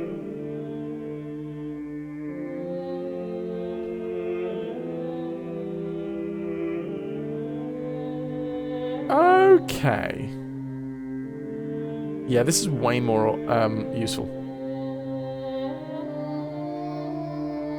Rotate. It still doesn't tell me whether there's a speed up button. There should be a shortcut, right? There should be a speed up and slow down shortcut. The soundtrack's amazing.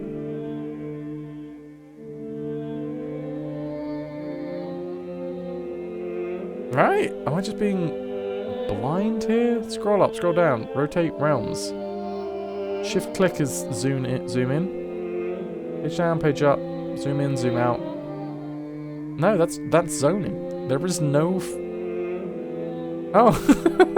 I like this guy.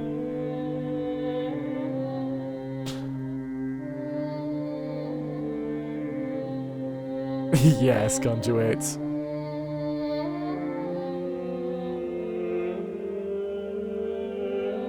Right, siphons and banks. Siphons, when placed next to rocks, connected, yes. Banks allow loans. Cool. Limbo structures, temporarily... Yeah, good. Planet view. This window not only displays information about the planet that we are running heaven and hell for. But also allows you to alter conditions on the planet. When you click on the population button and then click on a sector of the planet, you will get information displayed about the sector, its location, its latitude, longitude, which you may wish to note if you want to check on the sector again, the type of terrain, how many inhabitants, the tech level of the inhabitants, the livability index of the level, and the sin virtue levels. You will also see a breakdown of the area's population in terms of belief systems or tenets. Holy crap, that's mad. Wait, so we can do it by zone by zone? No thanks. I'm hoping that the sliders are like planet-wide.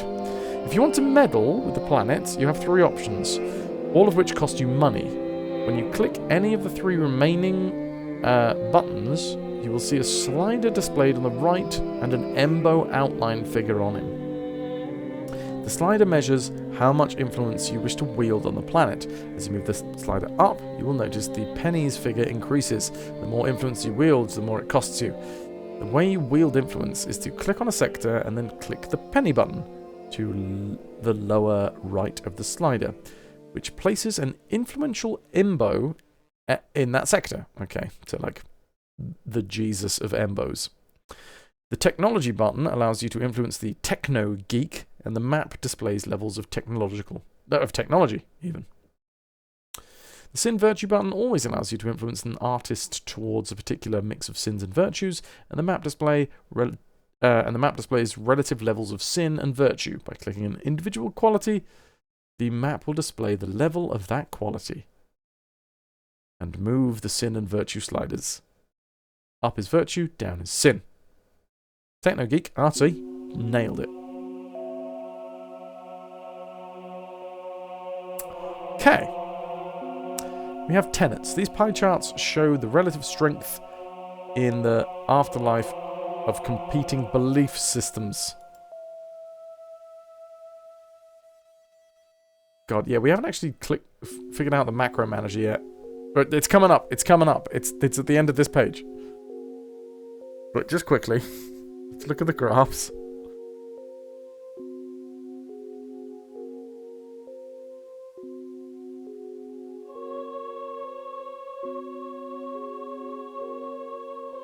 I'm just gonna...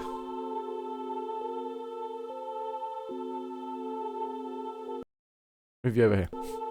So, graphs. These pie charts show the relative strength in the afterlife of competing belief systems. Ha ha. Heaven awaits.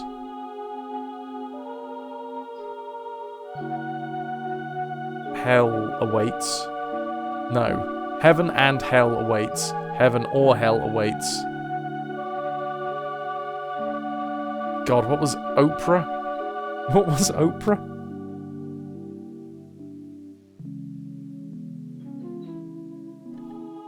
And okra. Alf?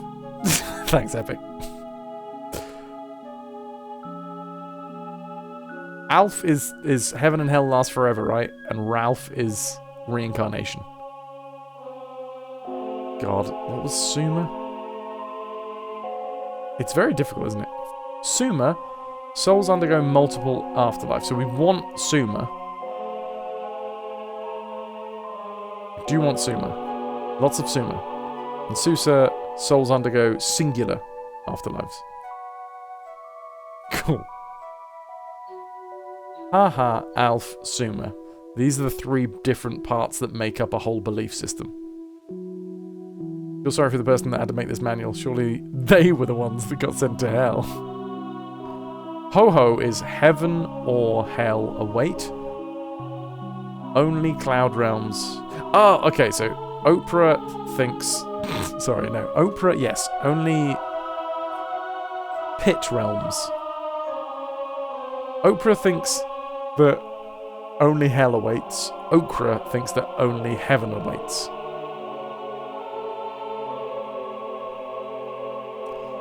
Fucking hell. God damn, this game. What about oh-ho? Is that when you come down on a rope from a tree? Oh-ho! Right, then we have fate populations. I'm starting to get this. We do need to get to the macro manager because that's the bit that I'm stuck on mostly. This graph breaks down the population of your fate housing by their characteristic sins and virtues. The hollow lines are the available housing, and the full lines are divided between light-coloured temporary residents and dark-coloured permanent residents. Oh. Toki. Oh. Feels like this needs a key somewhere in the game for you to refer to. Yeah, a little bit, right? A little bit. So, if it's a completely solid line... technically it's... Oh, no! Oh, you don't want that. Okay, here's the scale. 25,000. That's the 25,000 scale. Not even a... Not enough, not enough. So the permanent residents are ones that don't believe in reincarnation, right? So we'd find out the difference of that when it comes to the pie graphs. Gotcha. Then we have the structures graph. This graph shows the population of gates, karma stations, topias, ports, and training centers. Training set T for training. That's what that is. For God's sake. Got you. Okay, so if it's too big, we need to build more gates or more stations. I'm looking for a friend. Hi, Livid. You found a friend. A friend that's confused. There's the history graph. Wait. This is the history graph. Yes. It shows where we were and where we will be for all of these various things. We have the personnel. This text display breaks down your total workforce. Nice. Nice. Let's move this over here. Training centers are turning out more workers than you have buildings for them to work in. Wait. All your workers would be employed. In a perfect afterlife, all your workers would be employed, but sometimes you will notice on this chart a certain number of idle workers. Okay, where do we find idle? Oh, okay, no idle angels, no idle demons. This means your training centers are turning out more workers than you have buildings for them to work in.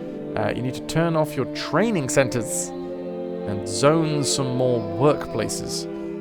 You will next see a percentage of imported workers. These are expensive, and if the percentage is over 80%, you may need to train more workers. Note that if you have to choose between idle workers and imported workers, choose imported workers. Idle workers will eventually start rioting and disable buildings in the opposite realm, whereas imported workers are just expensive. Cool. Fucking hell, this game. Why did I choose this?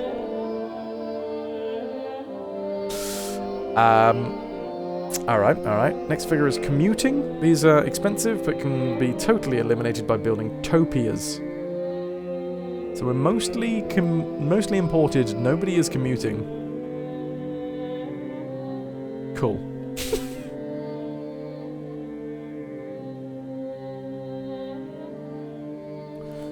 Next is your total payroll figure for each realm, and finally, angel quotient and demon quotient. The intelligence and therefore efficiency of your workers. Imported workers have an AQ or DQ of 99, and if your average gets below 90, you will want to make your training centers more selective. Like in heaven. I don't know what I've got myself into. I'm running heaven and hell. Nobody should have put me in charge of heaven or hell, let alone both. Now we have belief graph. Lovely. We understand that-ish. Heaven and hell awaits all forever. There is no reincarnation. If they're Alf, no reincarnation. If it's Ralph, there is reincarnation. Budget graph. Cool. Wonder if you can put this game on an industrial business management resume. Did you know I ran heaven and hell for a whole season?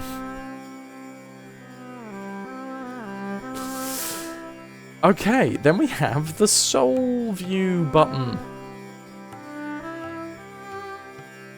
We're almost onto the macro manager, which is honestly what I'm actually wanting to look at. This button brings up the Soul View window, which when you click on it, an inhabited structure... Oh, okay.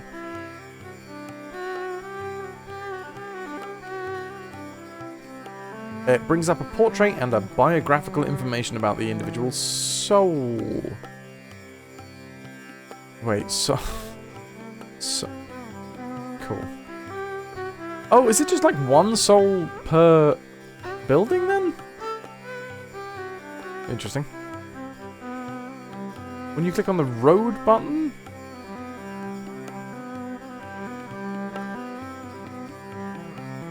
When you click on the road button, it also displays an enlarged embo head, which over time will track the location of the soul.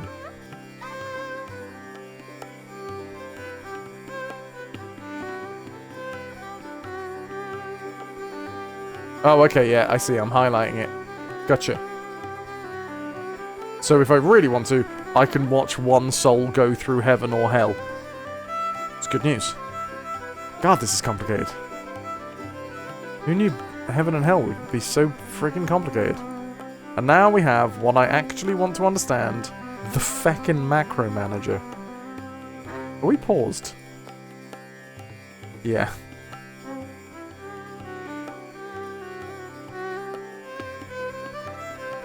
This will cost you extra pennies, and the exact amount is displayed in the bottom of the macro manager.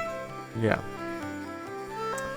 After you've selected what changes you wish to make, no, you're going to need to explain more about what the changes actually do, my dude.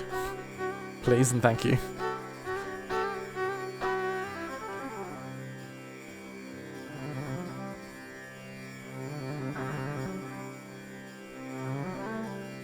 Okay, I think we'll get into it in a bit.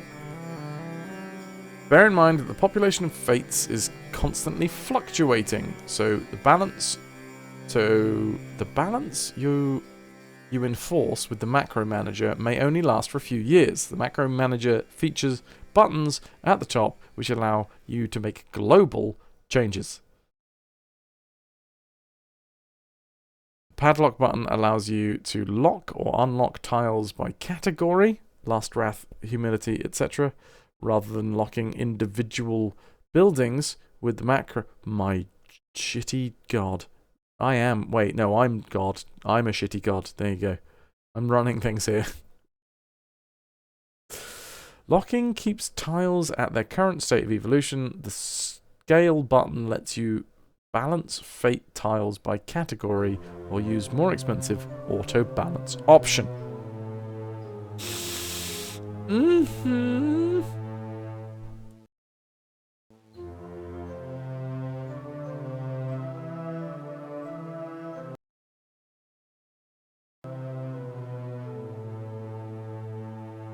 What does it mean? What does it mean, though? What do these mean, Grace? What do they mean? Thank you for worshipping me, but what does it mean? Grace Barton 2065, thanks for sticking with us, 25 months and counting. Brass best God. Must worship. We're not worthy. We're not worthy. Yes, you are. Yes, you very much are. Thank you very, very much for the Prime sub. That is 2 pieces of 8 in the treasure tracker. And my gratitude. Thank you, Grace. Beginning to think that Ras is my personal demon torturer. This was a Ras suggestion, but I gotta accept my part in choosing this. Okay, map view. Friggin' hell, man. I hope this earns you a spot in my heaven. Ah, you got number 1. You've got prime place in heaven.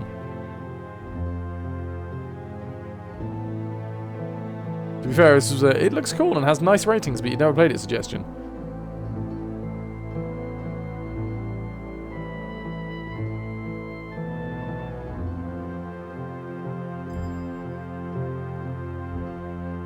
Okay. So, map view.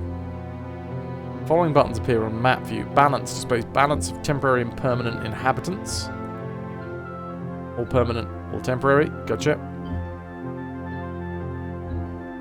I would watch this, if you will. Indeed. Well, you know what? I'm doing the crunchy bits so that you can enjoy the gameplay, hopefully. But we're just doing it live. Now, as it's hell, we need bad vibes. So the good vibes is bad in hell. Good vibes is bad in hell. Zoning displays zoning. Capacity shows, well, capacity.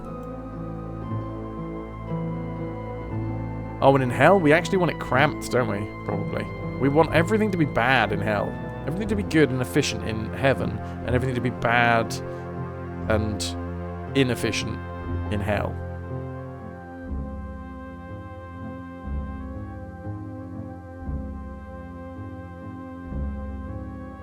I think the macro manager means that instead of concentrating on a certain region, it affects the entire... Nah, but that's... Wait, no, because this is something to do with the heaven, I think. It makes this is definitely something to do with like where we are. Because... Congratulations, your pan-dimensionalness. Hell's roads are disgustingly efficient, briskly transporting the damned from one punishment to another with a minimum of fuss. Hey, wait a minute. I thought you said... Wait for it? Unfortunately, an efficient road system is the last thing you want in hell, and will only serve to suppress the evolution of your punishments. If you ever want to see a highly evolved hell, you had better start snarling your traffic toot sweet. Okay, it wasn't that one. Balance? I'm afraid that the fate structures in both hell and heaven have gone seriously, how shall we put it? Whack-a-ding hoy? Close enough. The sad truth is your reward and punishment structures are so far out of alignment that I fear you'll have to use the macro manager to get them running at peak efficiency again.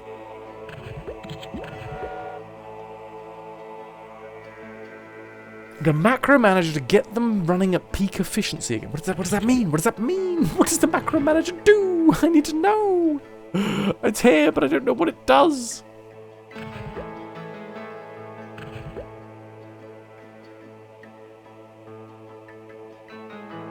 Is this going to be on the quiz? I mean, yeah.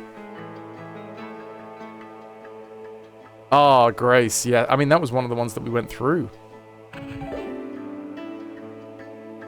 Massive restructuring. Jesus.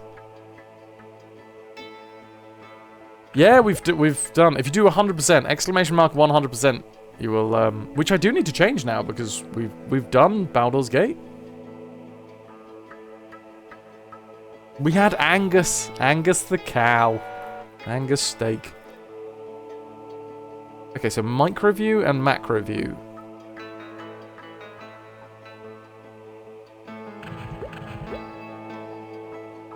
Okay, what the frig? So there's a brain and a brawn button. Is this game retro? What, this game right here? The one that came out in 1996?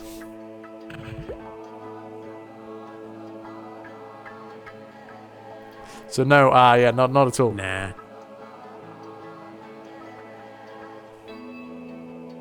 Temporary... Oh, Jesus, right. Balance. Wait, this... Wait, what? Micro view. One of the most useful of a demiurge's tools. The micro window displays several different information about any structure you click on. A look at the structure you've selected on is the picky. Description, lovely. Status, assorted tidbits about the current efficiency and functionality of this structure, including whether or not the structure is balanced, a situation you can adjust by using the next button. This button has different uses. When micro-viewing banks, it will access the window that allows you to take out a loan on ports. Okay, so this is the macro? Sorry, micro view. Macro being big, micro being small.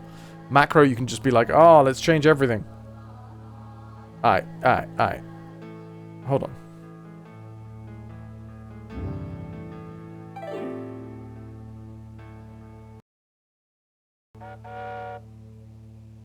So, what if I just say manually do everything? It's going to cost us a lot. Automatically do everything. And then I'm just going to speed. Birds of paradise have flown over heaven. Oh no.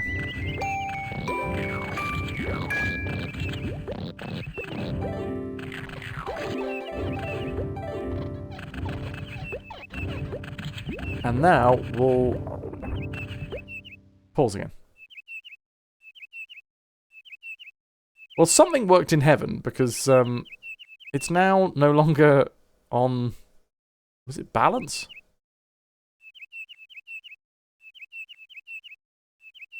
But all the zones are the same.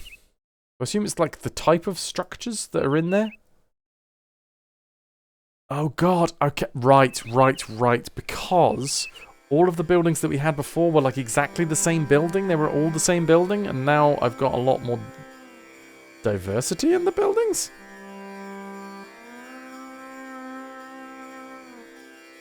Now you've done it. Hell has grown so large that you'll need more ad infinitum siphons to keep it empowered. Hell is a lot harder to run than heaven, apparently. Who would have known? Hell seems to be losing a trifling, nearly insignificant number of souls. While this isn't busting your budget, it'd probably be wise to attend to the problem before it escalates. Check the graph view to find out which punishments are overflowing and zone accordingly. Oh wait, unlock tiles and then auto? Does that mean that, like, the actual tiles will change? We're learning here.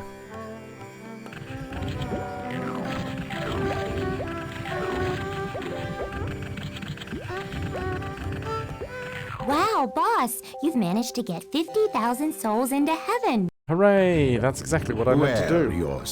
And oh god.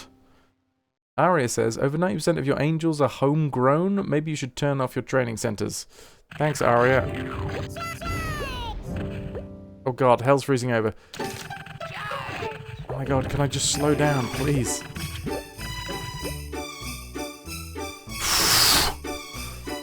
Why, that didn't do what I thought it did? The whole locking and unlocking of tiles.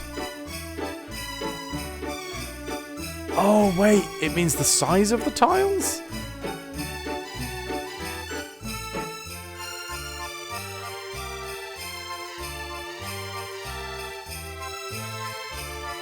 It's always Christmas in heaven. Ah.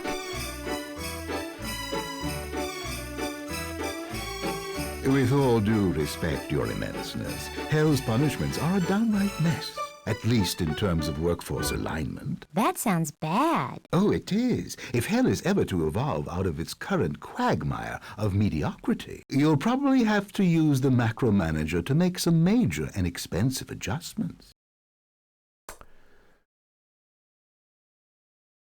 But I already had it on auto, didn't I? I literally already had it on auto.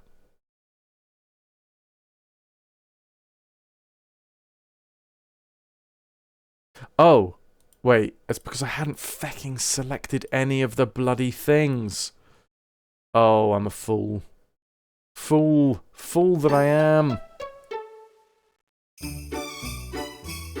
This will cost that much. I hadn't clicked. Okay, so this is me saying, sort all this out for me. Yes. What does that mean? What did it do?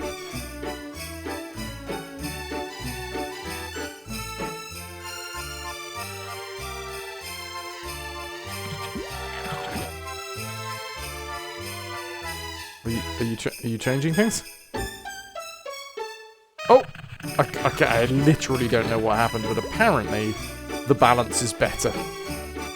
Now there's an interesting turn of phrase.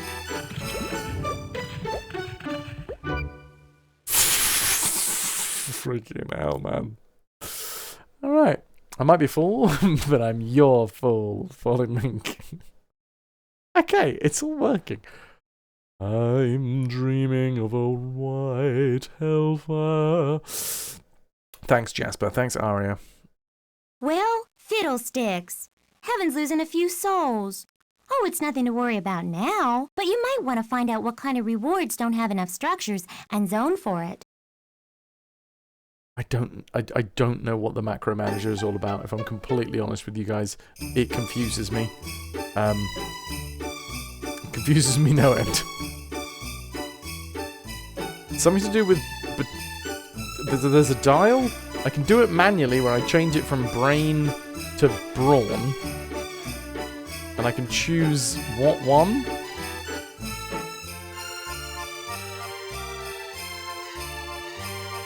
I'm manually balancing.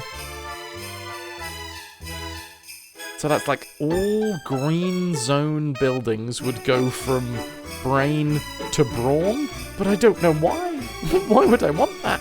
Do I have to know? How do I know whether that's good?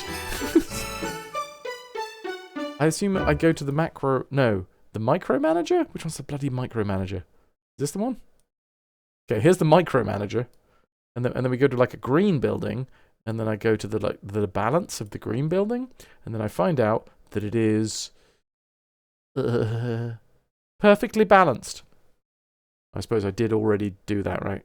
I had... Yeah. Nothing is actually upset right now.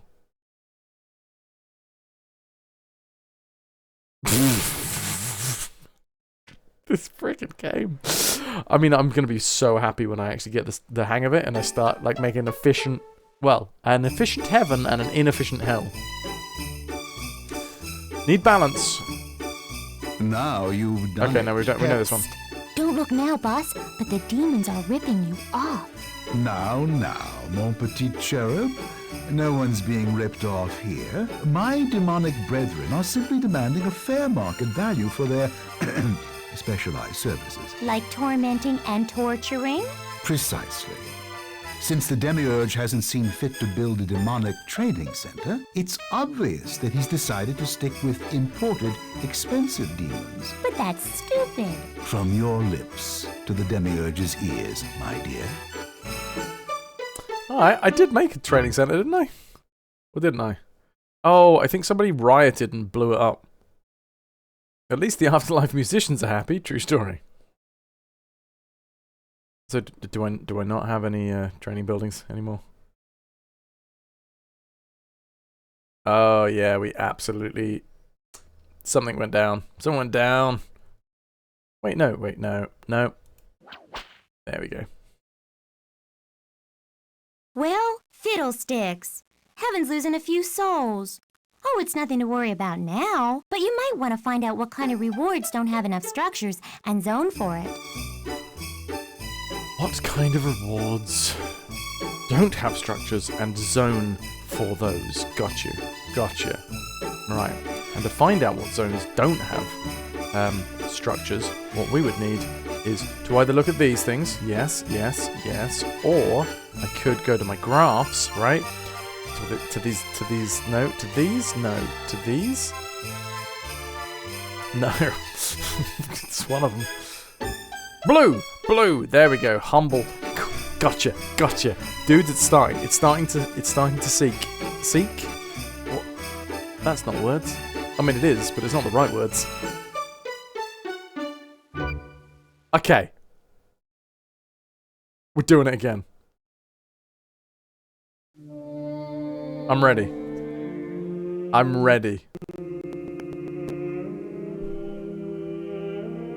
This is it. This is Fraz's Afterlife. This is the one that counts.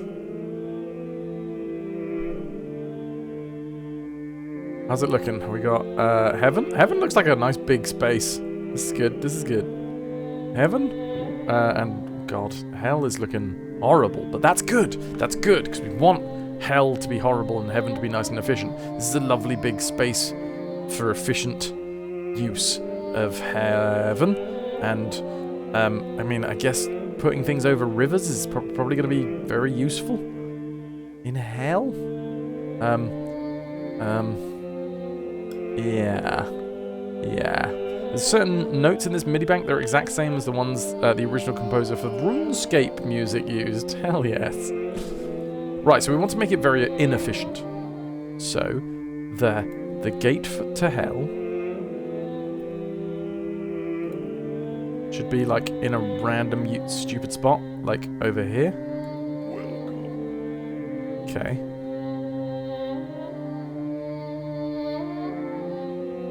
And then we just want like one massive road.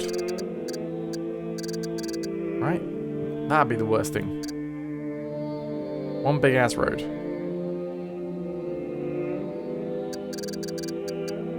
That seems the most inefficient, because then all traffic would just get snarled up around the one road.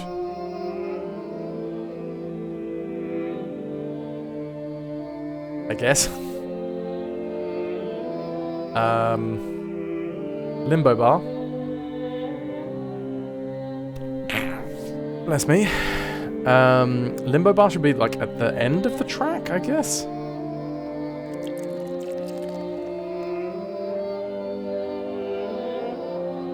Danke.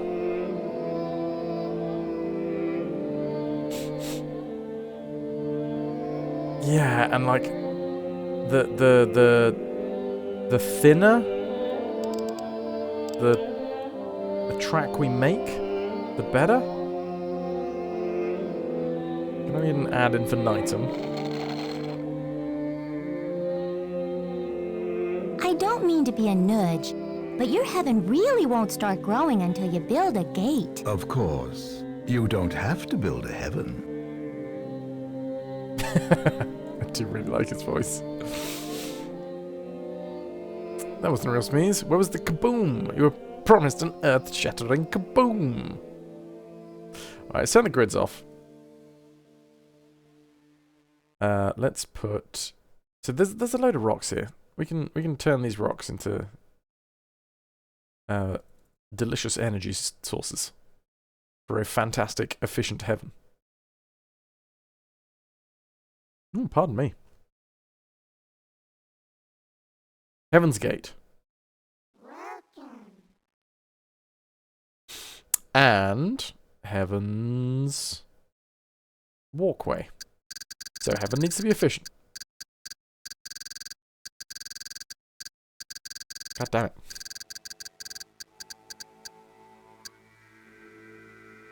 So I'm going to have several routes out of heaven. Out of Heaven's Gate. Let's put an ad infinitum slurper.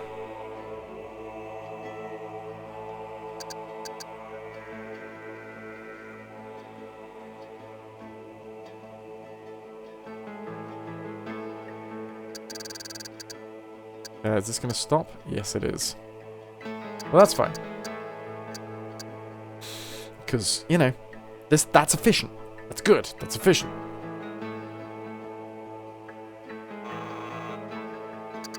And then something will head off in this direction as well.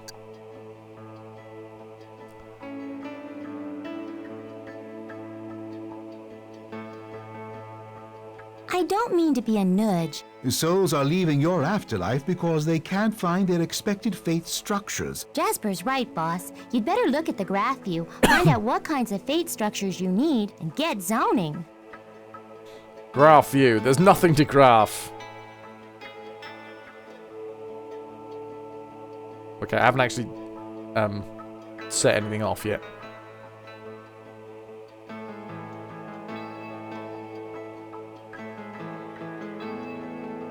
Right, I think it's probably worthwhile. We want shiny, happy demons, right? And they don't like being near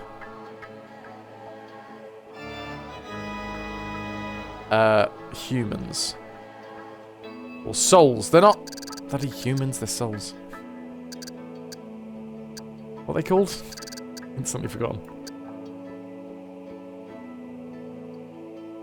So if I close this... Oh my god, LucasArts stole from LucasArts! Okay, the fates in heaven and hell. Souls are leaving your afterlife because they can't find their expected fate. Thanks, Jasper. That's fine, because what we'll do, we'll just make some very inefficient, so it's like thin stretches, very inefficient, thin stretches of zoning.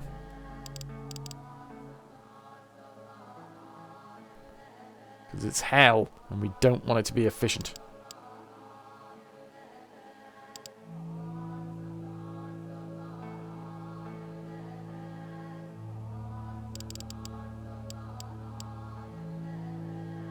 Oops.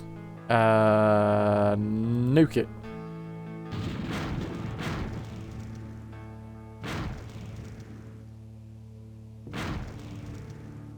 That looks good.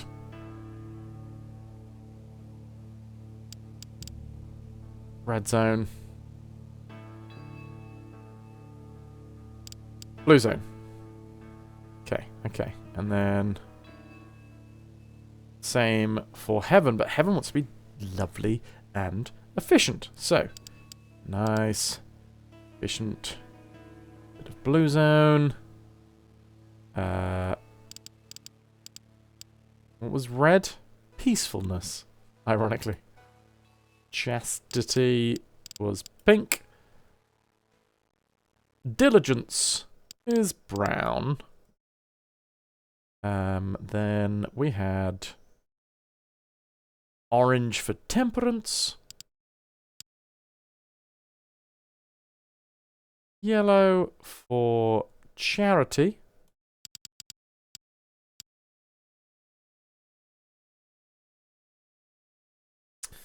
And... oh, we need a limbo bar as well, don't we? Just in case we don't. Efficient. Put it right in the middle. Limbo exists right in the middle of my my heaven. Yellow and then green. Let's see what they're after now. Okay, well, we should probably start the timer. I'm gonna save. Welcome to the Afterlife, because this one's better than the last one. This is Afterlife 2. This time it's more efficient.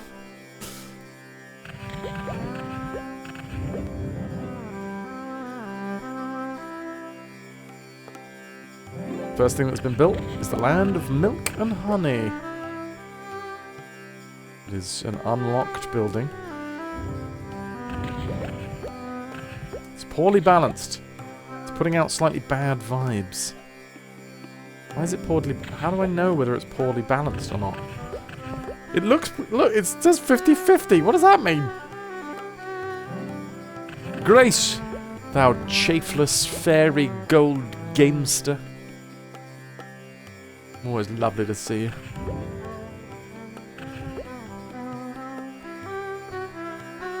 Putting out slightly bad vibes, slightly unbalanced, poorly balanced. I don't understand the balance. What do you want from me, game? I don't get balance.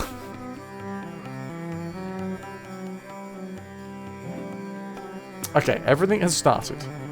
So, let's see what Jasper and Aria have got to say about things being balanced. It might be a good idea to build a utopia for us angels, boss. It'll save you a pretty penny in the future. I'd listen to her, your dominance. A disgruntled angel is a very ugly thing.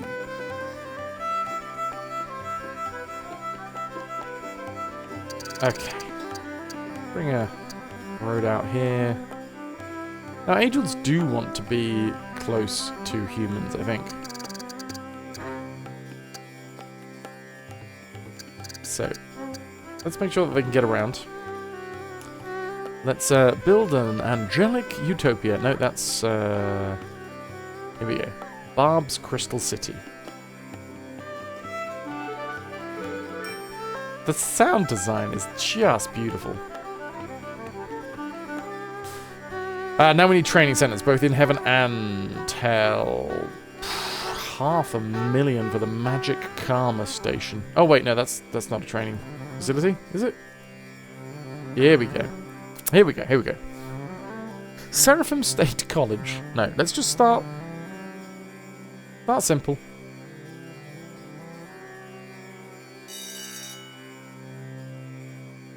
Keeping the demons away from their prospective victims.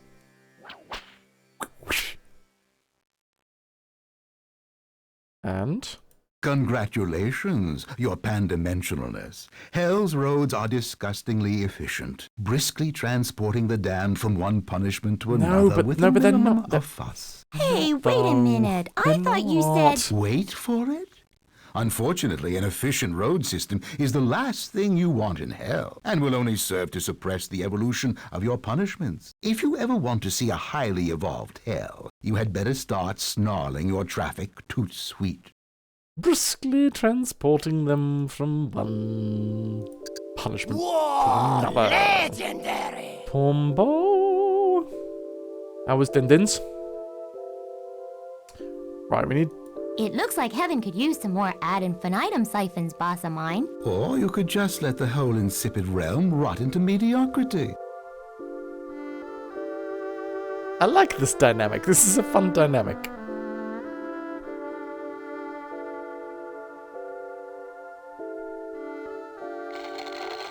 Alright, slurp it up.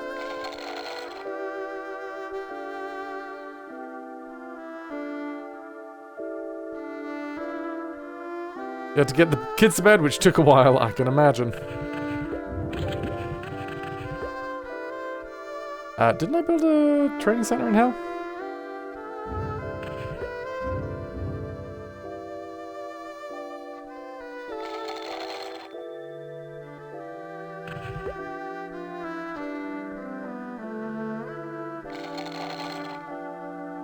Is that connected to a road system?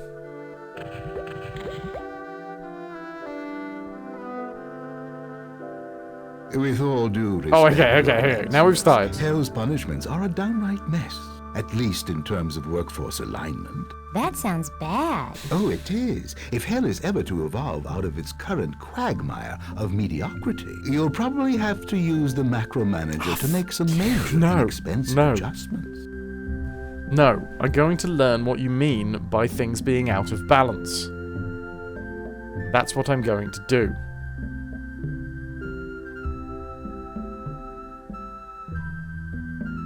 Oh, Mrs. made pesto pasta. Pesto pasta. Pasta pesto. Goddamn, my brain. Oh, man, the graphics have aged really well, and the voice acting is fantastic. Now, what I need is to go to the macro manager and look at the individual buildings, right? And then be like, very poorly balanced. So I go to the balance thing, and I don't get it. I don't... Why? Why is it poorly balanced? How? Oh, wait. Grey's good?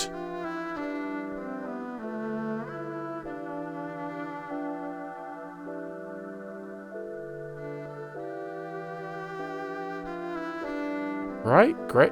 Grey's good. Ah! KP! So white is good, which is what I need even in hell, right? Knit 1 Play 2, Tier 2 Retrovert. 50 months strong. A very poorly KP rolls in with her last social spoon of the day to say hi and woo 50 months. I hope you are having a great day. Love your username faces. Less than 3.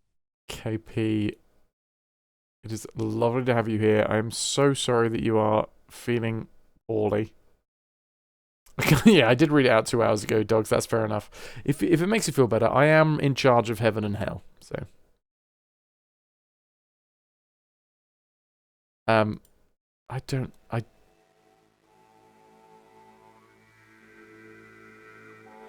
White's good. Wait, does this update in real time? Graded D- for efficiency, but wait, no, you wanted me to not be efficient. What do you want from me? KP, feel better. Do you feel like you're getting it? Are you in the middle of it, or are you getting on the other side of it? God. Okay, so I understand. I think I do, anyway.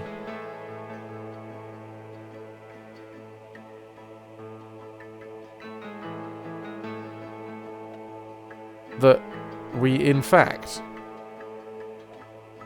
need to be...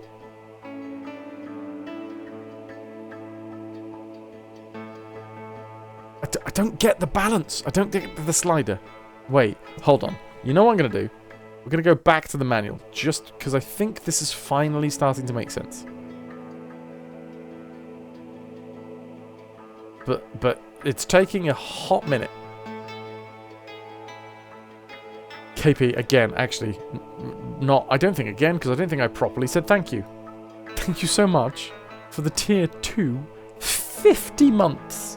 50 months. That is so much support. Tier 2, 50 months, 23 months in a row. Thank you. Ooh, bronchitis on top of COVID. That really is not fun. I mean, at the very least, I guess it's nice that it's in the warmer months, but then again, maybe you're sweltering. ER visit helped because not breathing got you the meds that you needed. Oh man, a visit to the ER out of KP, look after yourself. As and when possible.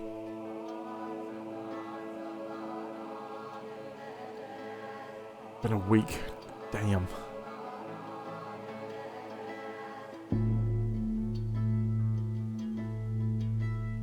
Much love.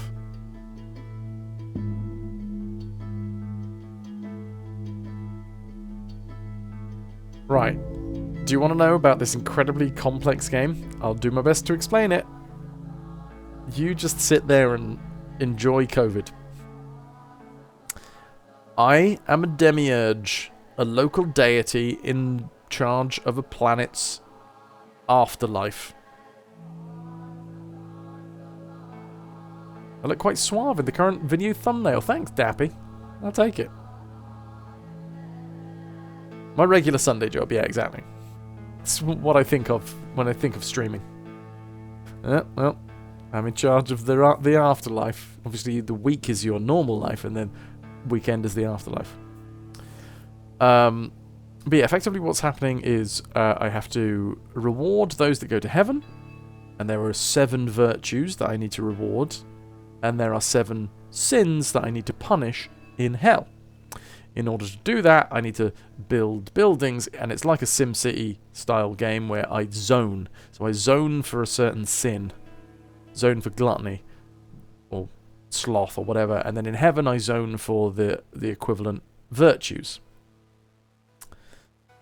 And then I need to create angels. Well, I need to have angels in heaven or demons in hell that exact those rewards or punishments.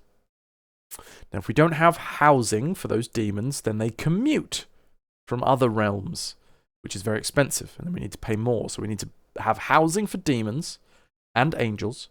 We also need to train those demons and angels so that they will be able to understand how to exact the punishments or give out the rewards as necessary.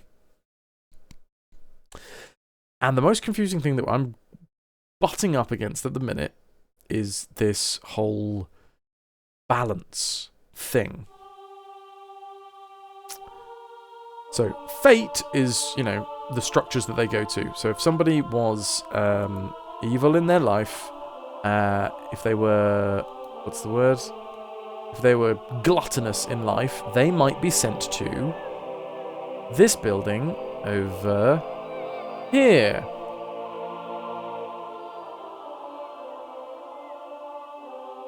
Which is the Taco Inferno. When the gluttonous damned first arrived in the Taco Inferno, its seemingly courteous demon waiter tells them, "Be careful, the plate is hot." He's not kidding. The plate's the tacos, the lettuce, the soft drinks, everything in Taco Inferno is served at a minimum temperature of 937 degrees Celsius and is forced down the patrons' eternally regenerating throats with demonic relish, which is also too darned hot. So, that is their fate. Somebody who was gluttonous is sent to Taco Inferno. There is this thing, though. The balance. It's your second day of COVID. The demon's relish. The balance of the building. If I move the balance over here and it's in the black zone and we go, it's very poorly balanced. So if I slide it over here to the white zone, extremely well balanced. I don't know what it means. So that's why I'm currently going through the manual. Because this is the hardest part for me to get my head around, is balancing the fates.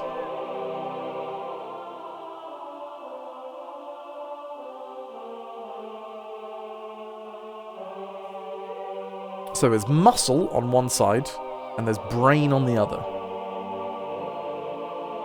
This button has different uses when micro-viewing, yada yada. Let's not worry about anything else. Let's just worry about the micro-view balance button for fates. Any fate structure may hold temporary and or permanent souls. So here's the thing. I am the demiurge for a planet somewhere out there in the universe. And the planet has many different belief systems. Some belief systems believe that they get sent to heaven and hell doesn't exist. Some people think that they get sent to hell and heaven doesn't exist. Some believe that both exist. Some believe that you are punished in hell for all of the sins that you did during your life, and you are also rewarded for all of the virtues that you showed during life. So heaven and hell await. You go to hell, you go to heaven, you spend some time in hell, spend some time in heaven, balancing out what you did in your life. Some people believe that heaven or hell await, which means that you either, all of your virtues and all of your sins are counted and weighed, and then you spend eternity in one or the other, rather than being thrown between the two. Anyway, any fate structure may hold temporary, which would be somebody that only believes that they are there temporarily. Oh, and here's another important part about this game. What you believe is what happens.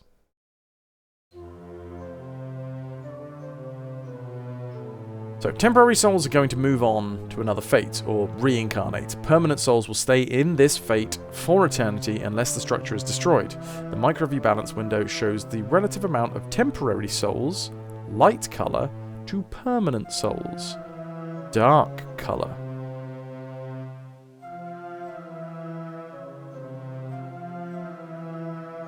Temporary souls who will inhabit the structure for a short time need lots of production, represented by the muscle icon on the right-hand side of the slider, while permanent souls, which are going to be around a while, mustn't be bored, so they need research and development, represented by the brain icon on the left side of the slider. By moving the slider between these two extremes, so the ratio of production to the R&D approximately the same as the ratio of temporary to permanent fates, you will balance the structure being micro-viewed in the illustration in the next page is properly balanced. Note that the slider is approximately as far to the right side production as the light. Okay, I'm getting it. Oscar, your dad just screamed at the rugby from downstairs and you think you just lost a year of your life from the jump scare?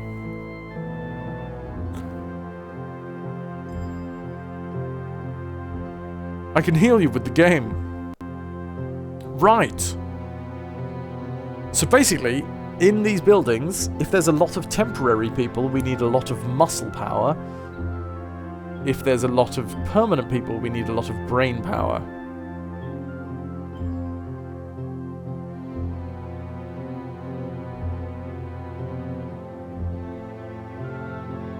Right! Holy crap!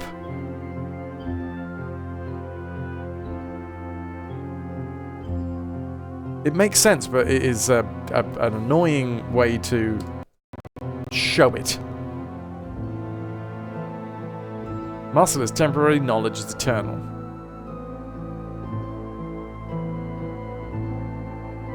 Sparsely populated, employing 250 demons, extremely well balanced, marginally undiverse, taking about 1 steps to reach. Graded D for efficiency, charged under moderately bad vibes. Taco Inferno sounds delicious, but everything is hot.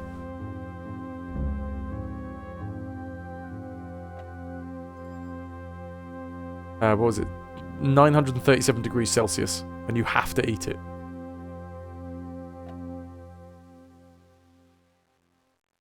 Cool. So white is good. Grey going into black is bad. So a lot of gluttonous people apparently... Here we go. So can I manually just balance this absolutely easily? Very poorly balanced, this one. A lot of temporary people. Capacity 25. Oh, but wait. Permanent population 0 souls. Temporary population 21 souls. God, I'm getting it. I'm understanding it. Dudes, I'm actually getting there. I'm bloody well getting there. You'll just take a salad. That is also served at 932 degrees C.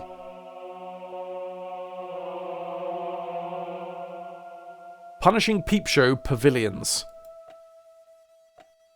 The Punishing Peep Show Pavilions are just plain nasty. As the name suggests, they're buildings full of old-fashioned peep show machines. It's hell, though, so there's a couple of twists. Twist numero uno. The faces of the lustful damned are sewn directly to the viewports of the machines, so their eyes are propped open. Twist numero 2-0. The films running throughout the machines aren't erotic, dirty, or even titillating. They're merely evil. They're so evil that the damned would gladly scratch out their own eyes. If they could. Slightly unbalanced because there is more temporary than permanent souls. Well, everything seems to be... Alright, okay. So, let's go Macro Manager. How do we get to Macro Manager? That was Micro Manager. Which one's Macro Manager? Freaking hell, man. Here it is. It's the MM.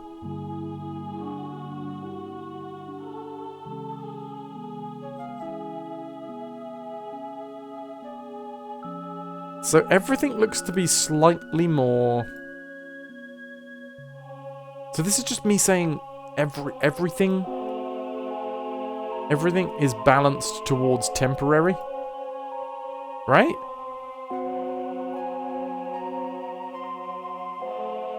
That would be that. I'm saying everything in hell is balanced towards being temporary, folks. Cool. I'm just going to see whether I've in any way, shape, or form helped with the balance in hell. Balance is still being screamed out for, apparently. I mean, no! There it goes! Balance is no longer... Oh my god. Dudes. It's working. Hell is working. The only thing that's bad, in inverted commas, because bad is good, the only thing that's bad about hell right now is that we don't actually have enough, sorry, our roads are too efficient.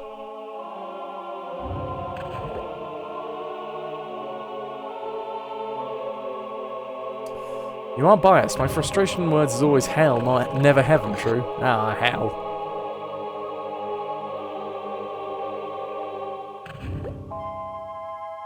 Alright. I'm starting to understand.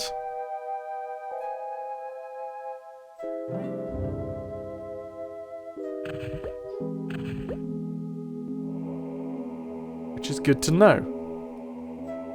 So the micromanager, yeah. I am now understanding. Well, this is very poorly balanced. Obviously, sometimes at the start there will be a lot of temporaries, right? Temporaries will... Oh, you need more balance? Don't worry, I'll sort it out. I'll sort it out.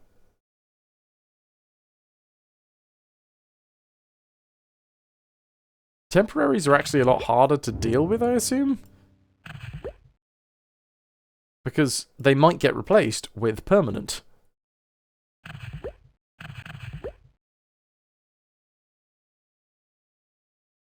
The Jerky City.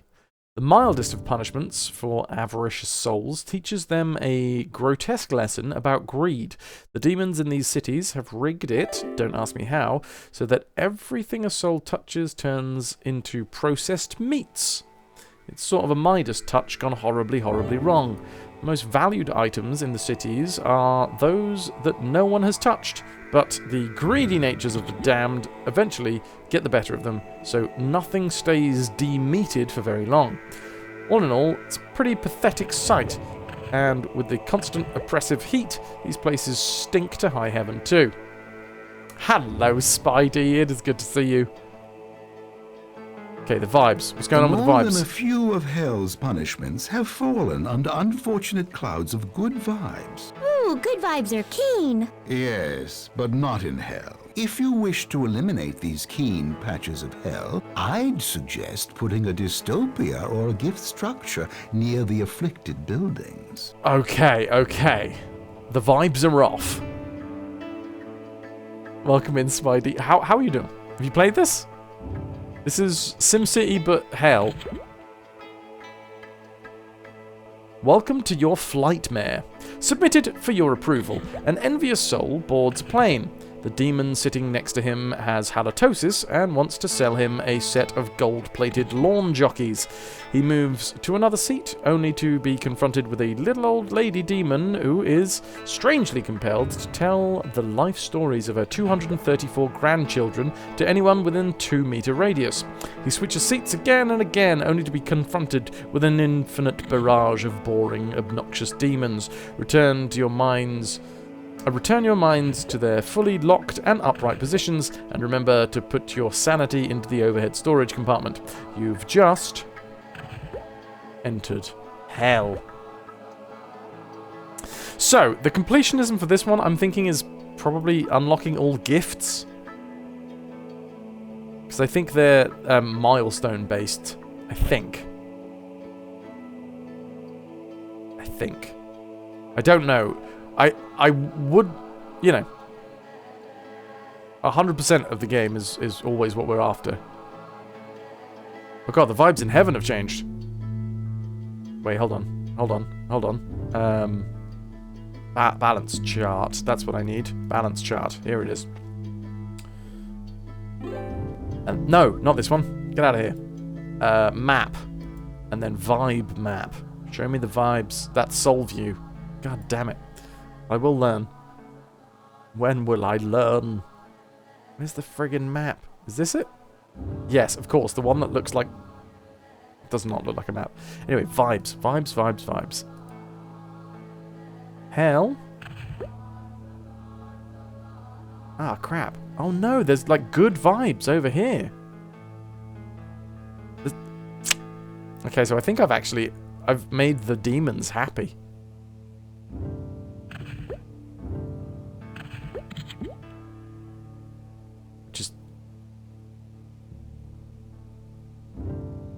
Okay, what did you say about the vibes? Some of heaven's rewards have fallen under the dark influence of some spooky bad vibes. To, what's the word? Counteract? Yeah. To counteract the bad vibes, you might want to put down a utopia or gift next to those gloomy gusses. Okay, a utopia. Let's put a utopia down. Utopias were these buildings? No. These buildings. That's a utopia, right? These are topias. Yes. Oh god, no, not this one. The small topia. Minotopia, please. The penny pyramid. We've put the penny pyramid here? Did I do good? Oh god, there's some serious bad vibes going on in the middle here. Is that because these guys are, like, not balanced? That's probably because they're not balanced, right? What do we have here? Vacation Slides of the Gods. Unlike most slideshows, the vacation slides of the gods just get more and more interesting with each ethereal click of the projector button. And since it's heaven, none of the slides are upside down or out of focus. And this is actually... no, this is well balanced.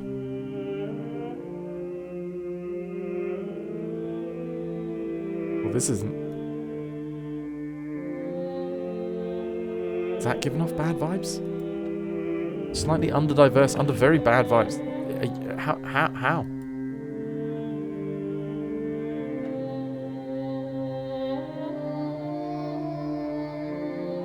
Vibes in hell are also... so building structures...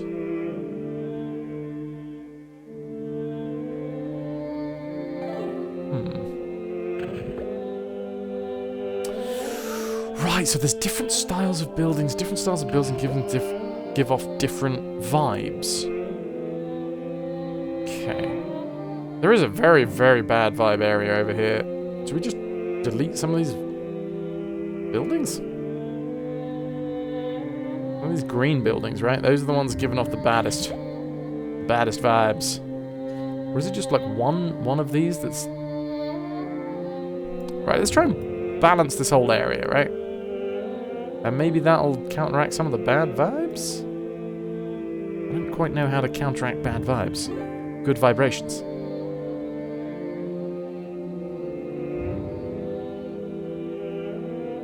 We can balance all of this, then we will find out whether or not balance affects vibes. The good neighbour. In heaven, the grass is always greener on your side of the fence, and even though your neighbour is happy, you don't envy him. Horribly underdiverse. Some of heaven's rewards have fallen under the dark influence of some spooky bad vibes. To, what's the word? Counteract? Yeah. To counteract the bad vibes, you might want to put down a utopia or gift next to those gloomy gusses. Yeah, I don't have a gift, because we're not big enough yet. Your favourite heaven building are the Diligence buildings. What do we have here? Castaways. Wait, which one's Diligence? Peaceful, humility, chastity, temperance, diligence, the brown ones. The eternal afternoon. Kids are forever being described as lazy, just because they don't want to take out the garbage. But have you ever taken a good look at how kids spend their summer afternoons? They build tree houses, they bake mud pies, they concoct elaborate schemes and turn their... excuse me, sneeze. I'm back again. That shook a few brain cells loose. They build tree houses, they bake mud pies, they concoct elaborate schemes to turn their scooters into flying machines. Clearly kids aren't lazy, it's just that they don't have the same set of priorities as adults. In heaven, diligent souls get the chance to finally finish all of their magically complicated projects that they dreamt up during their fleeting summer childhood afternoons. They're only called home for dinner once the forts are built, the pies are baked, and the scooter is soaring over the valley. Well, the vibes have sorted themselves out. Somehow.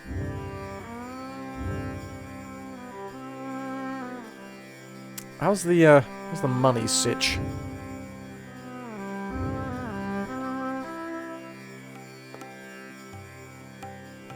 I suppose over time, things are generally going to start filling up with more permanent residents, just because of the nature of the beast. The moment that a permanent resident enters... oh. Oh, there is no zoning.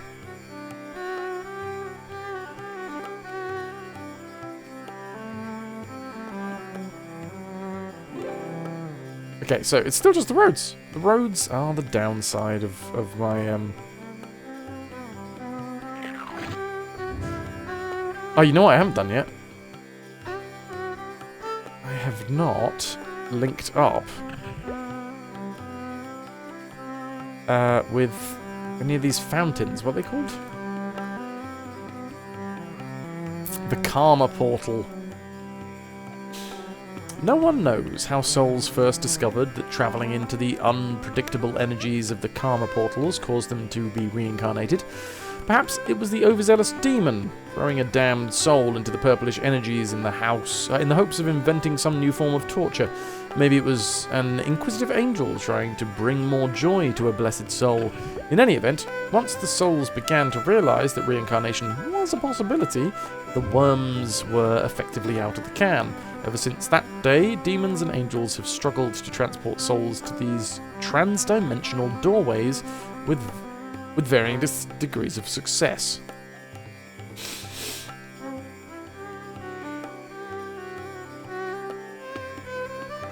Okay, so once these are all stacked, right, we do need to look at making worse roads.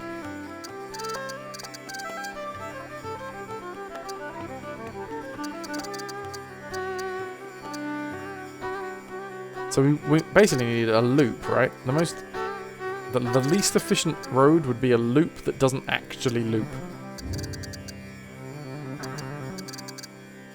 A hook, if you will.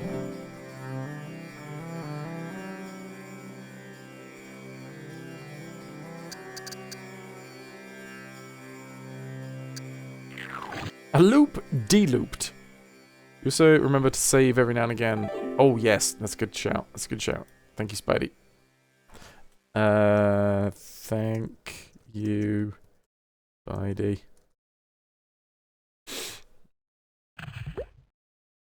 Cool. Going well, going well. And we need to link up with a portal. Crap. Well, that means that I have to build in hell a port, right? We need a port. God, which one of the ports? This one, right? Yes. Hellport. Do they live in the water? No. Ding, ding. You like the look of the game? It's a lot of moving parts. Yes. Okay, again, gotta make it horribly inefficient. So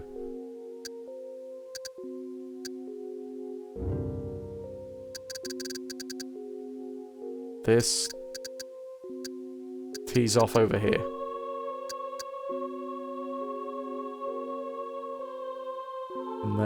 And then we need to make another port over here.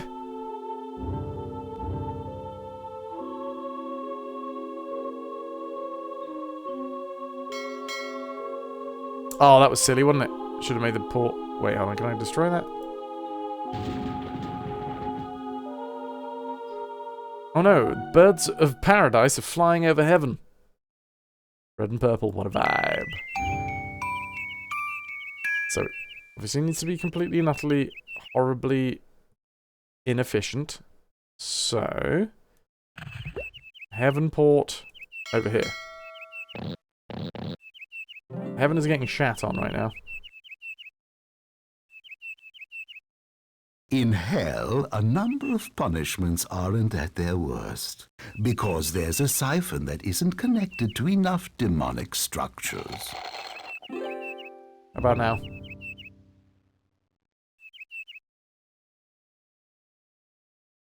Oh god, it's going to be here, isn't it?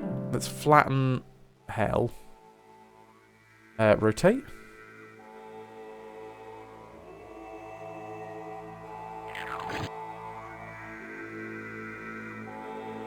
It's that one. Is it this one? This one does not actually have a road going to it.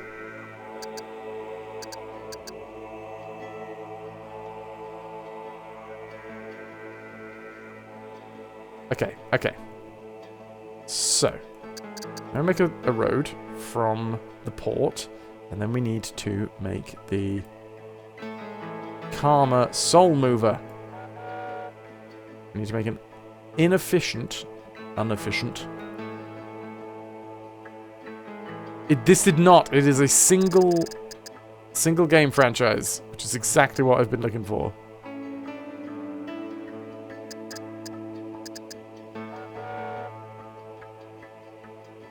Good? Okay, there we go. We're transporting. We're officially transporting. So, up in heaven. Don't really know what the most efficient way of doing this is.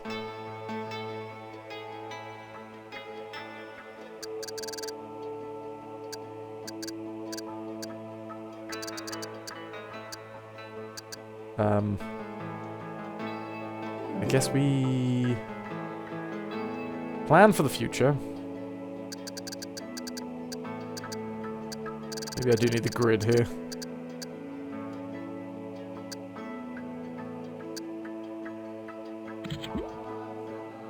Let's siphon this bad boy. Come on.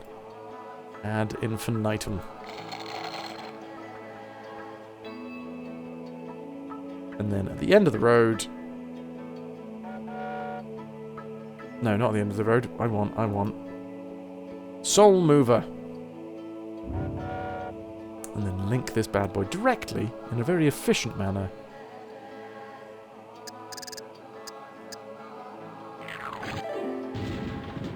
Like so. Okay, what has happened to all of the poo? Oh god. Right, save. Save.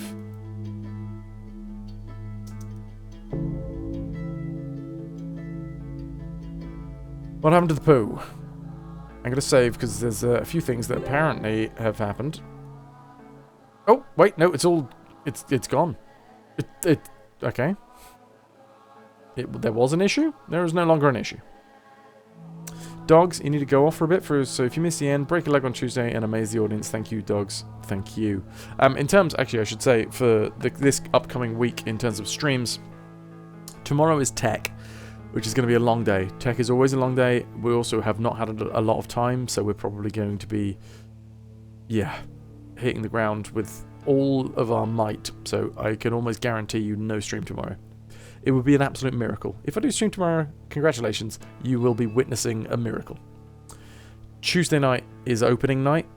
Again, same story. Opening night, it will be a miracle if I get time to spare, because we are just going to be in the theatre, working through lines, working through action, working through any tech issues or prop issues or whatever.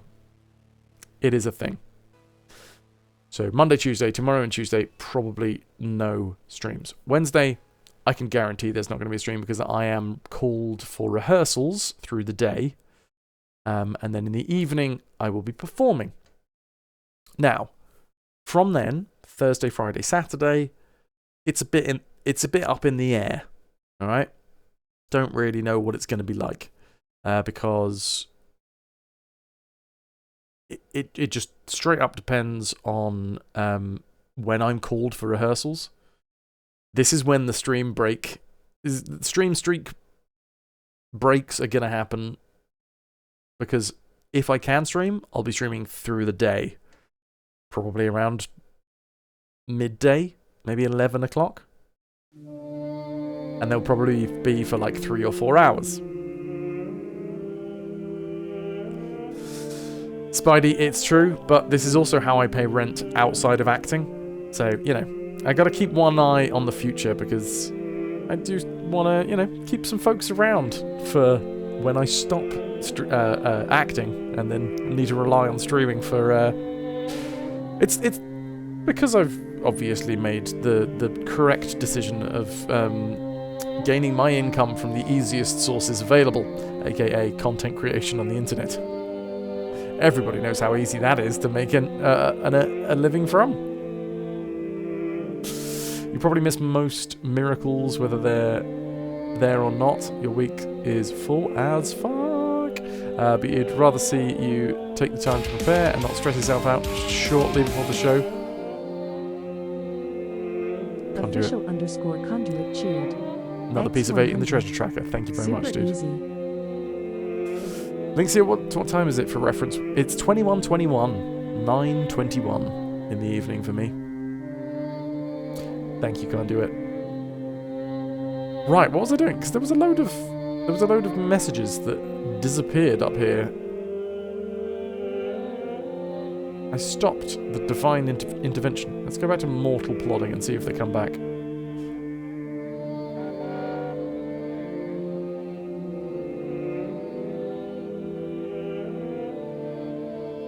Macro manager. What have we got over here? You are already a winner. The most insightful of rewards for charitable souls turns them into instant winners of fabulous prizes which are spread out over an infinite year period. Best of all, the prizes aren't presented by some cheesy second banana entertainer. God damn it. Why you gotta have a go at us second bananas? Oh, this currently has nobody in it. KP, sounds like a full week, so you hope that I get the rest when I can. Oh yeah, I mean, I will take the rest where I can, but, you know, as and when I can stream, I will be. No souls, no souls, no, oh, 72 souls. Oh no, full 75. I'm 5 hours ahead of you. There you go, Lynx. So yeah, stream streak break is probably going to happen, because if I go live at 11, well, that's 6 in the morning for you. Hi Lorzan cheered. X200. 47. Hype. 47 hype. Thank you very much for creating the apex predator of in the treasure tracker. Tech is a bitch. It is. Heaven's great. Oh, upgrading this structure will cost. Oh, we can upgrade. Oh, silly. So I should have started off with smaller structures. Got ya, got ya. We've taken one of those census thingies and decided that you've got way more reward structures than you need, and that it's costing you a whole lot of pennies. Does this mean that the demiurge should, blow up some of heaven? Well, yeah, if he's got half a brain. You know what? We'll grow into it. My heaven will grow into those structures, because we're going to get more people.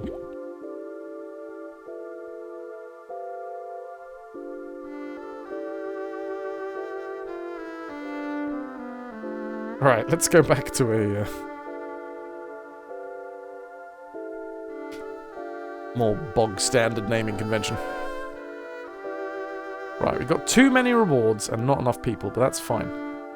Let's have a look at Earth. It's not Earth. So I can send down a Jesus-type character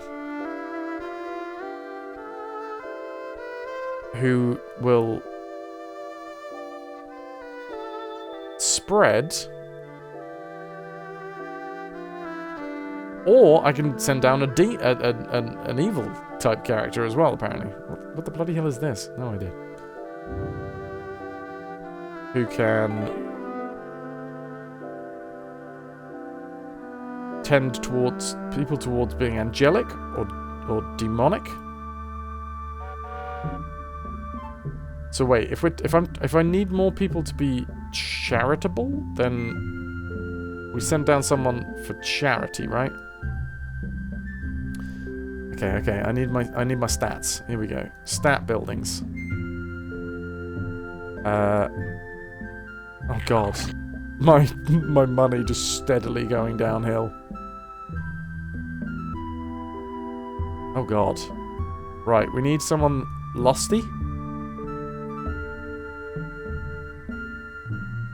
Charitable. Lusty and charitable.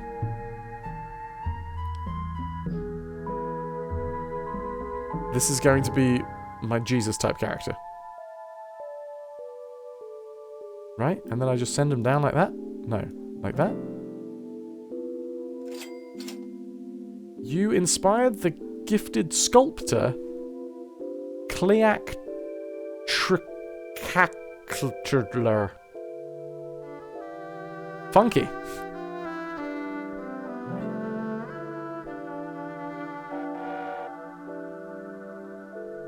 Okay, this is just the population.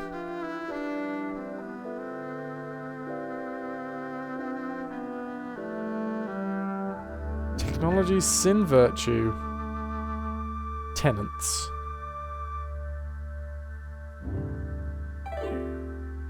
It'll happen. It'll happen. You know, it's just because there's a lot of temporary people going through at the minute.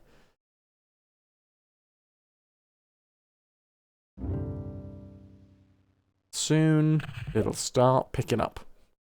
Soon. Is my money going up? Wait, 1944. Nope, 1943.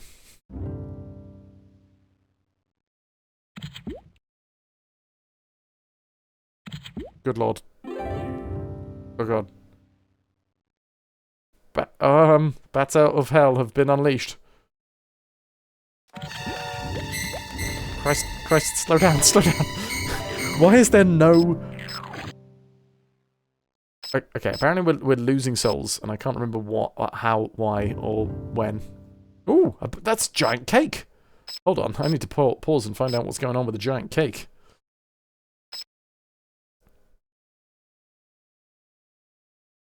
Happy birthday! It's a sad fact of life that most of us don't get our fair allotment of 5-star, over-the-top, utterly decadent birthday parties. I don't get parties, but I do get 24-hour streams where people are so very, very generous. I feel very blessed for that one. In heaven, this inequity is rectified in the happy birthday zones, where, as you've probably guessed, it's always someone's birthday and everyone's invited. Oh my god, it's like all permanent souls? Right, what the hell is going on with losses? Hell seems to be losing a trifling, nearly insignificant number of souls. While this isn't busting your budget, it'd probably be wise to attend to the problem before it escalates. Check the graph view to find out which punishments are overflowing and zone accordingly. Oh, okay. Oh, Night Dweller, dude. Right? But it's done. It's done. It's done. I'm sorry that... Like, I really am sorry that that's how that played out. And I'm not just saying that. I am sorry that that's how that played out. But it had to happen. It had to. I needed BG3 done before I went away. I mean, it was... Oh, the bats out of hell have fluttered away. Are we paused? Yes. You got some cheap shots out of it. Okay, at least we can agree that it was bad. Alright, so what zones are overflowing?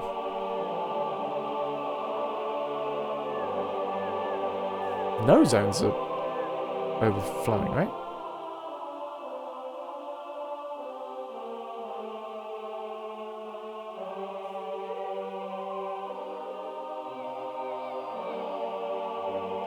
You said check out the graph view, right?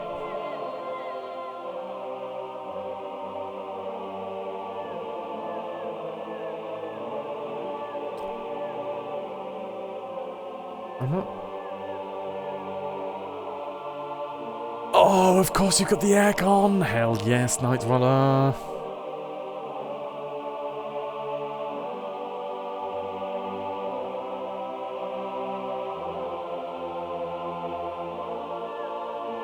I'm not seeing anything overflowing. Humble pride? No? Maybe it's on a map for you instead.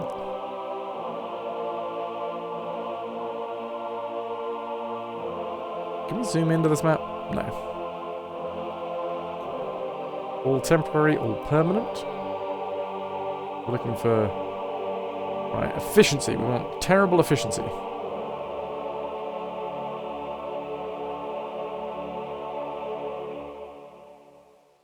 There's a lot of bad vibes, which is good. Capacity? No vacancy. Vacant. No vacancy in the brown zone? And brown zone is... Oh, bloody slothful, look! That's the one that's absolutely full. Crap. What are we currently looking at? For the slothful damned who lived their lives as though already dead, this punishment is twofold. First, the damned are compelled to dig their own graves with a spoon through rock-hard tundra. Years later, when they finally dug a deep enough hole, they're buried alive and remain fully aware as the worms and bugs slowly eat their innards for all of eternity. And there's the itch. These slothful punishments are simple yet evil. First, the damned are given persistent, annoying itches in difficult-to-reach parts of their bodies. It's now making me itch. Then their hands are bound up in cute little high-tech manacles that prevent them from scratching. Finally, they're dumped into a field of plush, satiny, almost frictionless pillows. Demons come from miles around to watch the poor suckers twitch. The naming conventions and ideas behind all of this is great. At the bottom of Hell's labour hierarchy are the sweatshops, which should in no way be confused with sweet shops. In these overcrowded, underventilated little industrial hovels, scores of slothful souls silently yet speedily sew sequins into demonic loincloths or perform other humiliating tasks. If they meet their quotas, they get to sleep for a couple of hours and dream of a better afterlife. Dreams are encouraged in hell. They make that horror in the waking world so much more poignant. Spidey, thank you so much for being here. Best of luck being awake during the appropriate times this week. Thank you. All the best. Right, I'm going to make it a very inefficient area over here.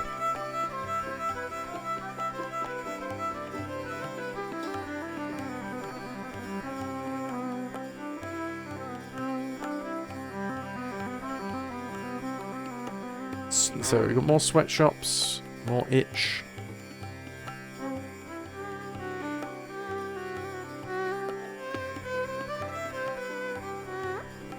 Zone for sloth.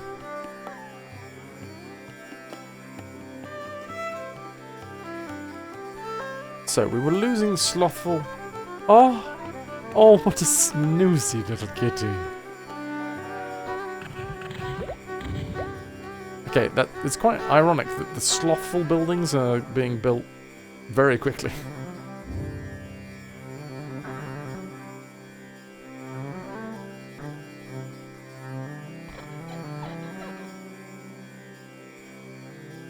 Looks like we could use a little bit of blue as well.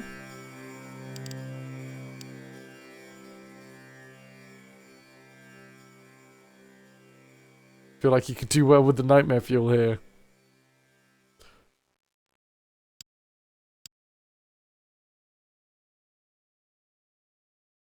Okay. Losses.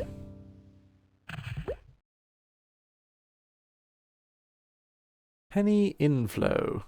Penny outflow. We have plus 55 inflow and minus 1020 outflow. Oh dear. Hell population is going up. How many versions of the Rolling Stones are performing there? Okay, well, we've got Sloth. We good? These are the sweatshops. And this is the itch, right? The Age of Aquarium. This is the simplest of pride punishments. It requires little or no demonic upkeep. The damned are given a set of functional gills and dumped into a giant aquarium, where their every move is ogled by amused demons. The not-so-divine comedy clubs. Good news is, there's no cover charge to hear the worst stand-up comedians in all of creation. Bad news is, there is an infinite drink minimum And the demon bouncers won't let you leave until you've finished.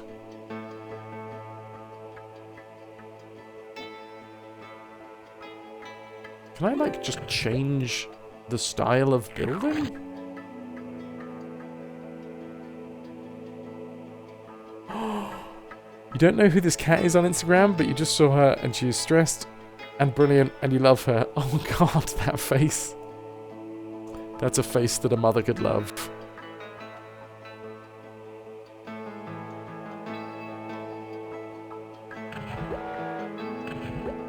Alright, let's speed up until we get another issue.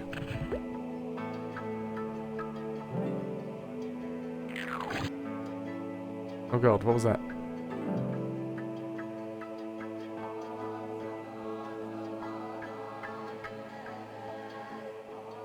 We good? I mean, I am paying through the nose for a lot of space that I'm not using right now. I'm gonna grow into it. It's fine. That's what I'm planning for.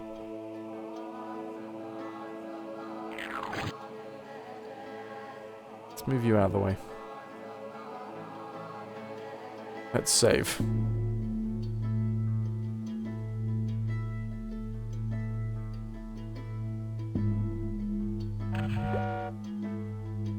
We have limbo in both, right? Oh god, hell's freezing over? Oh no, these are lost freezers.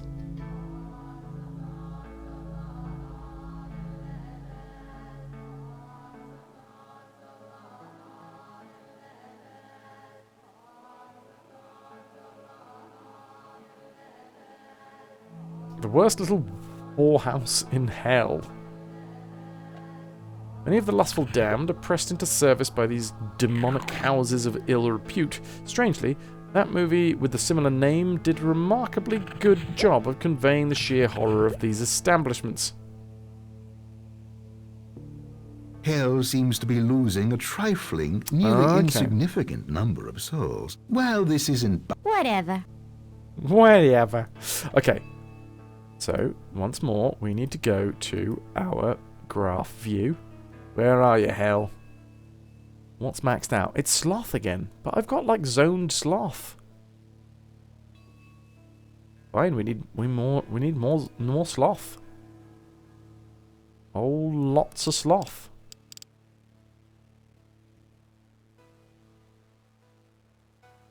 Is that too much Sloth? That's probably too much Sloth.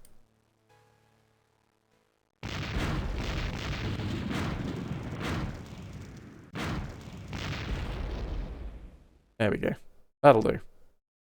Okay, so yellow up in heaven, we've got way too much of. Pink up in heaven, we have way too much of. Gluttony in hell, too much of.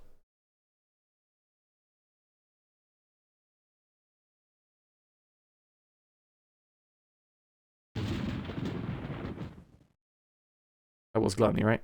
Yes. Lust in hell. Too much of. Okay. Now let's see what happens. Uh-oh. Are you Instantly? Instantly? Not enough. So it's obviously some of the bigger buildings, right? That are way too efficient. So if I like... This is heaven, there's yellow, that's charity. If I delete the biggest building...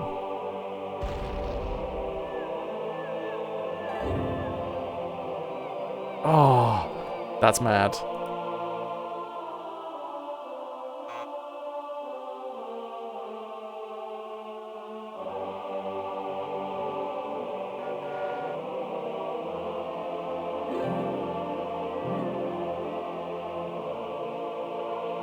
So let's delete.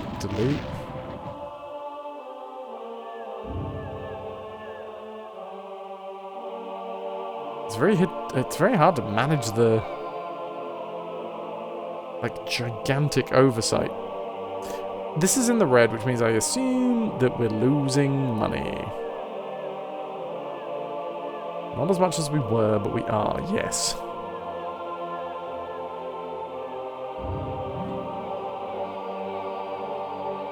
Roads in hell are still too efficient.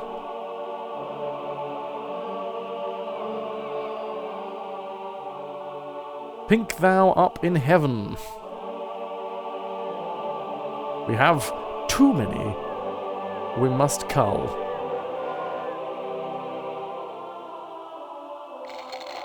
Okay, let's link this bad boy up.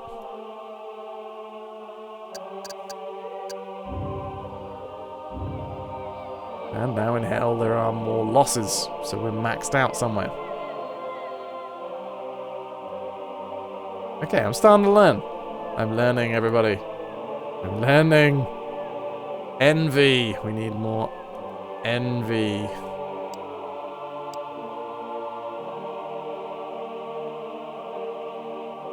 They're all bloody temporary as well.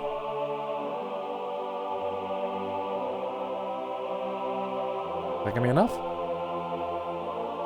You building?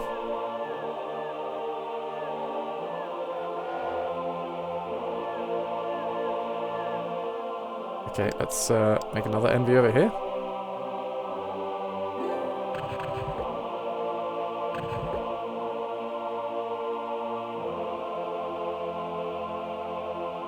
Oh god.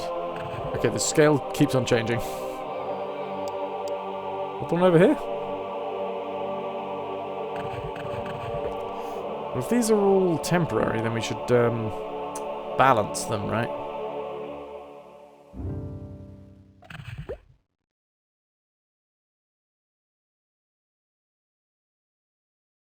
I forget, did we encourage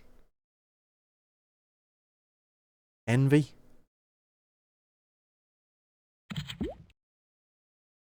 I sincerely forget.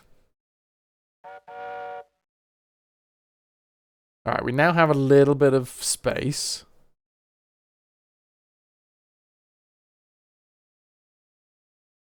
Crikey, O'Reilly.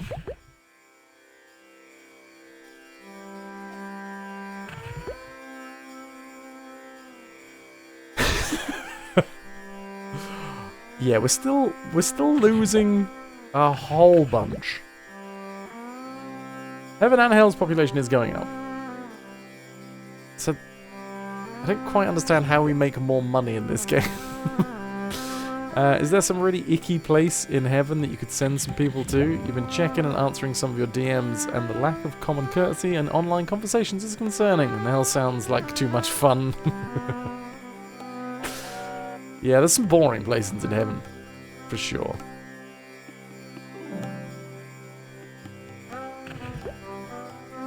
Like, did the ad infinitum things?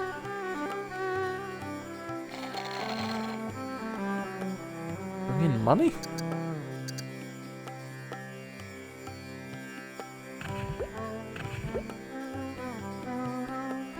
Alright, vibes in hell are off.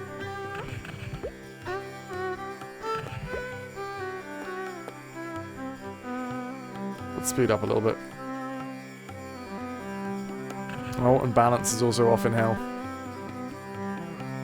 And we're maxing Hell out seems again. to be losing a trifling. How sad. Thanks.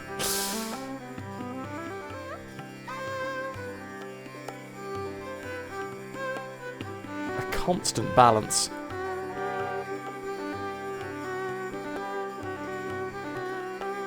Not solve you. I wonder if you can change people's names. So, vibes. Vibes in hell. Show me the vibes. Here it is. Yeah, there's like a really good vibe down here.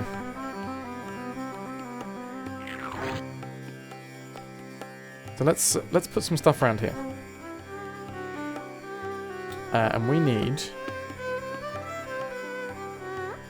Lost. We need somewhere to send the lustful damned. Right, that's right. Humble is good. Charity's still like massive. Up in heaven. Got a lot of space spare in Wrath, but then again, I think that's because we've got two gigantic buildings. What happens if we just destroy one of the gigantic buildings?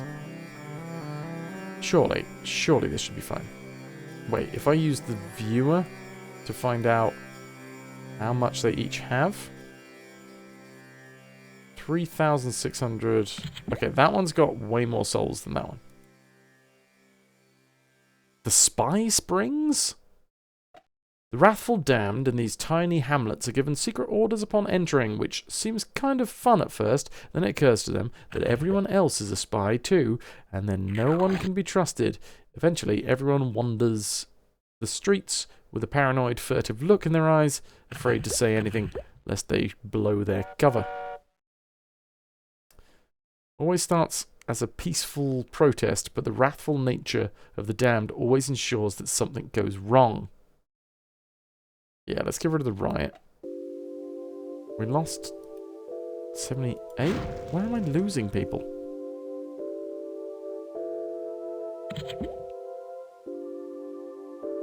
In hell. We're losing people in hell. It's the lust. But I've given you some lustful buildings now. Okay.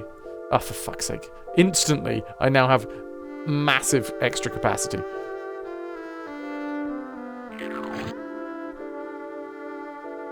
Okay, in heaven, we need to sort out whatever the hell's going on with the humble lot. We need more humble zoning.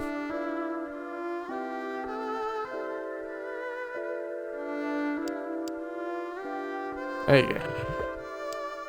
Get humble. Everything else looking good? Everything else looking good? We're losing some folks in heaven. There is now 0 lost souls. 12 cents per soul. Toki goes to hug KP. However, there seems to be a computer screen in the way. KP then decides to go towards Toki, but there was a banana peel. Didn't see it. You've just fallen over comically. Congrats. With all due respect, your immenseness, hell's punishments are a downright... Okay, so we go macro manager. No, big manager. There it is. Let's just fucking do it all. I'm just going to do a one-time expense. Just balance this, man. Auto balance.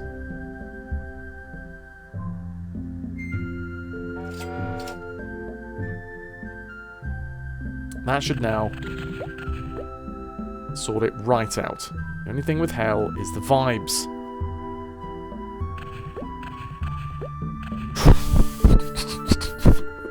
Then it's looking right. I should get a prize soon.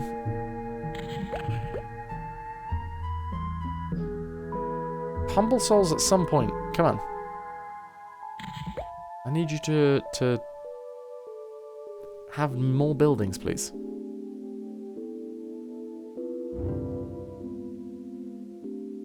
We're losing folks. We're losing folks in heaven. Oh, maybe not. Maybe not anymore. Oh my god, dudes. I'm saving there. No issues. Boom. I have solved all of heaven and hell's issues. For now. In the year 389, we have just solved all of the issues. And, at that point, my dudes, I think